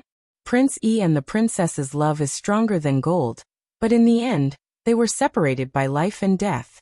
This humble subject can't bear to see this. Your Majesty, please punish the culprit severely." This humble subject agrees. This humble subject also agrees. The ministers' voices grew louder and louder, echoing in the main hall for a long time. Sichuan Emperor looked at the ministers who were filled with righteous indignation, and found it difficult to back down. The Southern Blue person's petty actions under his nose were actually a challenge to his authority. However, at this moment, Every single matter on hand was more urgent than this matter. He couldn't help but feel that Southern Blue would definitely find trouble with him. Even if he didn't care, these ministers wouldn't let it go so easily. They had long disliked Southern Blue. If it wasn't for Southern Blue taking the initiative to negotiate a settlement, they would have already threatened to invade Southern Blue's lair. Sichuan Emperor looked at Xiao, who was still immersed in grief. He felt that Xiao was an eyesore and a disappointment, which made him even more displeased. It was just a woman. Was it worth it to go through so much trouble and mess up his plans? What a failure! Sichuan Emperor vented his anger on Xiao. His tone became much worse. All right, I will investigate generally and give you justice. Xiao cupped his hands. Many thanks, Imperial Father. Sichuan Emperor looked at the chaotic court and felt even more irritated. He decided not to proceed according to plan. His malicious gaze fell on Xiao. He gave a few instructions to Eunuch Xiao before announcing the end of the court session. The remaining ministers heaved a sigh of relief, as if they had just survived a disaster. Today's morning court session was the longest and most torturous one in history. They all hurried home, afraid that something unexpected would happen. However, before they left, some ministers passed by Xiao and said sympathetically, "My condolences." Xiao returned their greetings. It wasn't until a tall figure appeared in front of him that Xiao raised his head to look at the person with his back facing the light. His lips curved slightly. "Eldest brother, are you also here to express your condolences? Why are you helping me?" Xiao asked the question in his heart. Xiao wasn't surprised at all. He smiled lightly. "You're still so direct." Xiao was surprised by his attitude. He wasn't as sharp as he used to be. To put it bluntly, he was no longer hiding a dagger behind his smile. "If you want to deal with me, go ahead." "I won't." Before Xiao could finish speaking, Xiao gently interrupted him. "Eldest brother, you misunderstand." Xiao frowned and looked at him when he heard this. He pondered the meaning of his words as if he wanted to see through him.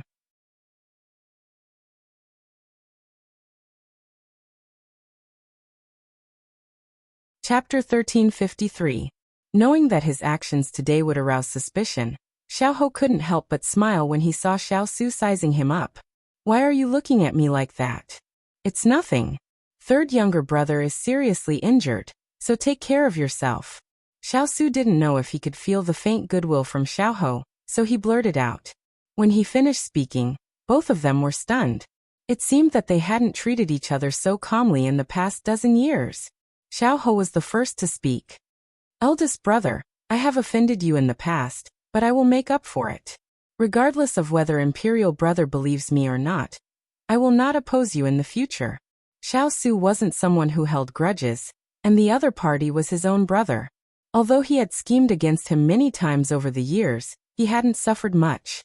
He had gotten his revenge afterwards. He had schemed against him, and he had retaliated. In fact, they were about the same. "When you recover, if there's a chance, let's spar and settle the score."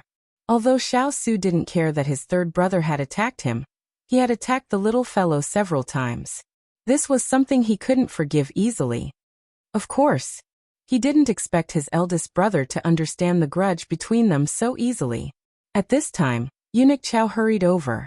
When he saw Xiao and Xiao, he respectfully bowed. Then he turned to Xiao and said, "His Royal Highness, His Majesty has an important matter to discuss with you. Please come with this old servant to the Imperial study immediately." Xiao narrowed his eyes. He knew that there was something staring at him today. Xiao also heard Eunuch Xiao's words. Slight mockery flashed through his eyes. He didn't want to stay any longer. Ever since he moved out of the Imperial Palace, he had become more and more displeased with the atmosphere here. "Eldest brother, take care." Although he didn't like it, he still cupped his hands and sincerely wished his eldest brother, whose future was uncertain. Xiao's brows moved slightly, and he nodded at him. "About sister-in-law, please restrain your grief." In the hall, Xiao covered his face in sorrow. Although he was absolving him of his crime, and he knew that this person was very good at acting, he still heard some true sorrow. Thinking of the little fellow's evaluation of Xiao and Pang Zhijing, he couldn't help but add. Xiao was slightly taken aback. This was the most heartfelt condolences he had heard today. While he was in a daze, Xiao Su had already turned around and left. Xiao Ho looked at the tall and handsome figure disappearing bit by bit into the scorching afternoon sun, and a trace of sadness flashed through his heart. Everyone said that this was the world's biggest gold mine, but they didn't know that this was actually hell on earth. The people here were either torturing themselves or being tormented by others. They were princes, but they lived like neither humans nor ghosts. He didn't know if his brother, who had been rolling on the edge of a knife for many years, could safely walk out of this hell today. Xiao Ho turned around. His back was lonely. His sleeves puffed up in the wind as if they were about to fly, but he just slowly walked down the stone steps like this. When Xiao Su came to the imperial study, the people outside didn't report and directly opened the door to let him in. Xiao Su raised his head and looked into the dim hall. He didn't hesitate and directly went in. The door quickly closed behind him. Everyone was shut outside, including the Sichuan emperor's most valued eunuch Qiao. Eunuch Qiao looked at the tightly closed door and thought of the things that His Majesty had asked him to prepare. His eyes were hot and he almost cried. "You're here." When he was in the hall, before he even walked to the center, he heard an old and emotionless voice ring out in the hall. Xiao Su raised his head to look at the person and said indifferently, "Yes." The person with his back facing him slowly turned around. The disguised kindness in his eyes had been peeled off. An undisguised malice fell on the person in front of him. "The backup plan that prime ministers were prepared today was given by you, right?" "It's just an eye for an eye," Xiao Su replied indifferently. "An eye for an eye?" Sichuan emperor laughed and then quickly became indifferent. "Suer, your wings have hardened, really hardened. You actually dare to rebel against imperial father. Very well." Xiao Su curled his lips. This was his imperial father. After his scheme failed, he blamed others. If one didn't know better, they might not even be able to tell that they were father and son. Is it possible that someone wants to harm I and I can't resist? I have always believed that if someone respects me, I will respect them tenfold, and vice versa. Sichuan emperor's eyes revealed a playful look. If this person was me, would you also return an eye for an eye? Xiao Su retracted his gaze and didn't answer. "Suer, what you did this time is not like you. Tell me, is it because I left you outside for too long that your heart has become wild and you dare to oppose imperial father?" Sichuan emperor sat on the dragon throne. His voice was gentle like a loving father's, but there was a ruthlessness in his words that made one shudder. Xiao Su looked up calmly. "Imperial father, I remember that I was always on the defensive. The one who attacked was you. All these years you never stopped probing, assassinating and framing. He had already become numb to it. Then what about this time? Why are you helping the Liang family?" Sichuan emperor looked at him coldly. Xiao Su laughed self-deprecatingly.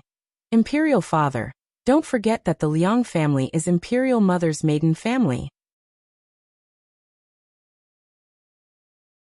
No matter how much you fight, no matter how much imperial mother dislikes this son will make sure that she has a place to rely on. Moreover, if the Liang family falls, wouldn't you be happy to see it happen? This way, you can push I to the brink of despair without any scruples." The Sichuan emperor was speechless for a moment when he put it so bluntly. He originally thought that this son of his was a taciturn person, who wouldn't say a word after 10 strokes. It seemed that he had underestimated him. Looking at the person whose thoughts he had exposed, Xiao Su felt that if it was 5 years ago, he would definitely be in pain and discomfort. The person who had wholeheartedly wanted to be filial to him not only didn't have a place for him in his heart, but also didn't treat him as his own son. Perhaps he didn't care and died on the battlefield. However, now that he had exposed all of this, he didn't feel as bad as he had expected. Yes, he was no longer the child who had been abandoned by his parents. He had companions he could trust by his side, father-in-law and mother-in-law who treated him as half a son, and a little fellow who loved him to the bone. Therefore, whether he had biological parents or not didn't seem to be that important anymore. "Imperial father, if it was in the past, I might have said that if the emperor wants the subject to die, the subject has no choice but to die. But now, I already have someone I want to protect, a family, and a tie to this world. I won't easily compromise with you. Xiao Su looked into the Sichuan emperor's eyes and spoke word by word. His gaze was firm and cold. The person in front of him was now just a biological father who had given birth to him, but had never raised him. Xiao Su's performance today greatly surprised the Sichuan emperor. He rubbed the poison in his hand. He knew that it wasn't a good time to attack Xiao Su, but what had happened in the morning court had left him with no time to deal with him. Therefore, Xiao Su had to leave his life here today.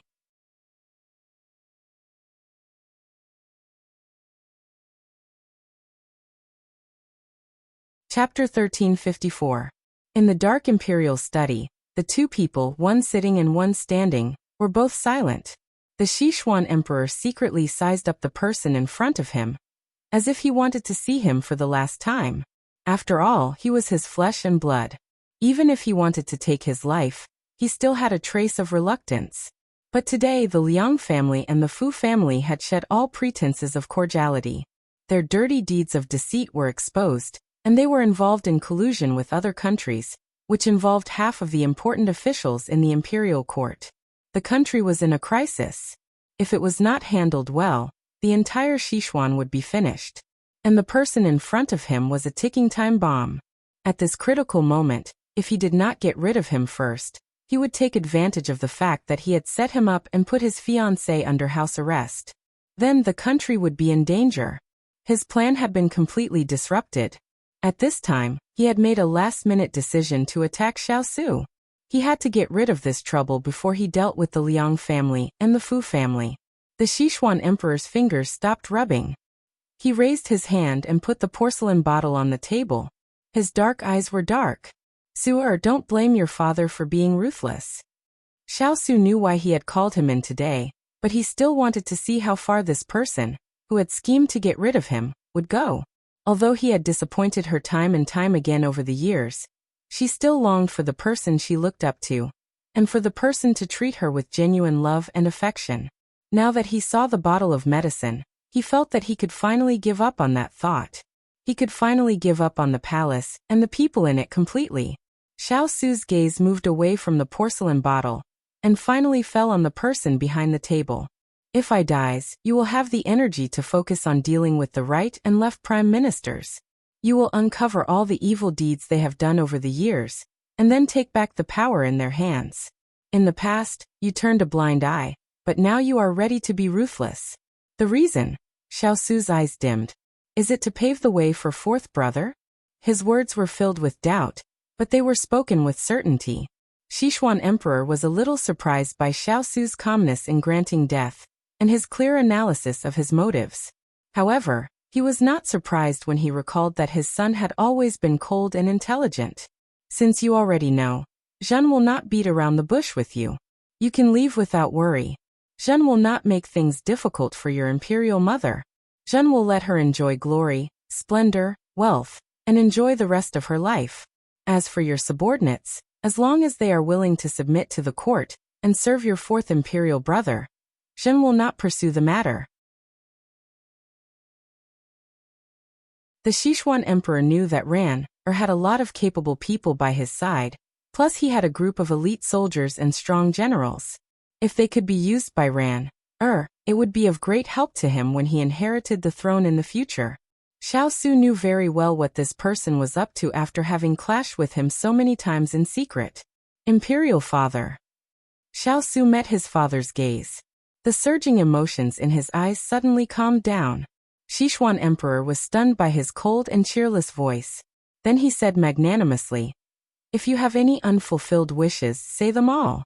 Imperial father will fulfill them as long as it is within my means." He was so forgiving towards him right before his death. Xiao Su's lips curled up in a mocking smile. Ian said that people's hearts are biased. I'm afraid you won't be able to find another person as biased as you are in this world. Fortunately, his little fellow only had him in his heart and cared for him wholeheartedly. That way, he wouldn't be devastated by his father's abandonment at this time. Xiao Su felt that his world had collapsed for him. You, Sichuan emperor reacted after hearing this and flew into a rage out of humiliation. However, the life and death of the person in front of him was already in his hands. There was no need for him to get angry. As long as he pushed the bottle forward, this eyesore of his would no longer be an eyesore to him. Szechuan Emperor sighed softly and resumed his condescending appearance. He said calmly, Imperial Father knows that you've suffered a lot since you were a child. Before you die, you can tell me as much as you want. Imperial Father will listen. Xiao Su's mouth twitched. Imperial Father, I have always wanted to know why you couldn't tolerate I since I was a child. Now that things have come to this point, I don't want to ask or know anything. The silence of grief was greater than the death of his heart. It didn't matter whether he knew the reason or not. The little fellow said that it was a kind of fate for people to meet each other. It was also a kind of fate for them to become father and son. However, not every kind of fate was good. We can't choose our own parents, birth, and appearance, but we can decide our own future. Xiao Su knelt down while the Szechuan Emperor was in a daze. Then he kowtowed 3 times to his surprise. Imperial Father, I believe that I have repaid the kindness of you giving birth to me and raising me in the past 10 or 20 years. From now on, I have nothing to do with the imperial family and you. After saying this, Xiao Su stood up without waiting for a response. Xiao Su, what are you doing? Szechuan Emperor was frightened by his resolute words. He looked at him warily with his turbid eyes. If he made any strange movements, he would immediately call for help. Your Majesty, don't worry. Even if you're a tiger that eats its own children, I won't kill my father. His words carried a sense of alienation. After saying this, he turned and walked toward the door of the hall. Xiao Su, how dare you leave? Stop. Before the Szechuan Emperor finished speaking, Xiao Su had already pushed open the door indifferently. Eunuch Xiao was standing at the door and reached out to knock. When he saw Xiao Su, he couldn't help but be stunned. Xiao Su put one hand on his waist. If he dared to act rashly, he wouldn't be polite. Eunuch Xiao didn't notice the murderous look in his eyes. He nodded at him and quickly walked into the hall. Your Majesty, Commandery Prince Chonghe said that he has something to report. Szechuan Emperor was about to order people to stop Xiao Su.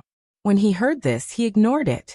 However, on second thought, Commandery Prince Chonghe was entrusted with an important task today. If he didn't take it seriously, it would be disadvantageous for him to handle the case. Thus he said in a low voice, Eunuch Xiao, the King of England tried to assassinate me just now. Order the palace guards to detain him. Eunuch Xiao was stunned. Rather than detain, it was more appropriate to use the word detain.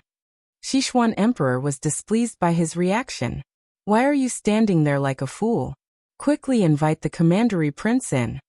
Eunuch Xiao scrambled out of the hall. Commandery Prince Chonghe looked at Xiao Su in front of him and patted him on the shoulder. He sighed and said helplessly, Child, you've suffered. After saying this, Commandery Prince Chonghe staggered into the hall without waiting for Xiao Su's response. At this age, some things didn't need to be said. His eyes were blind, but his heart wasn't. When the door of the hall was closed again, Xiao Su looked at the palace guards who surrounded him. His fingers rested on the hilt of the sword at his waist. The little fellow had once said that every child was the treasure that their parents held in their mouths and held in their palms. He had never experienced it in his life, but he would let his children experience the love of their parents. He and the little fellow would have their own treasures. Therefore, before that, he wouldn't compromise so easily. You're tuning in to the Li Mei's Wuxia Whispers YouTube channel. We're so grateful for your support, and don't forget to subscribe to join us on this incredible journey through captivating stories. Your generosity through donations truly makes a world of difference, as it's the primary source of revenue that allows me to expand and enhance this channel for you. Thank you from the bottom of my heart for being a part of this adventure.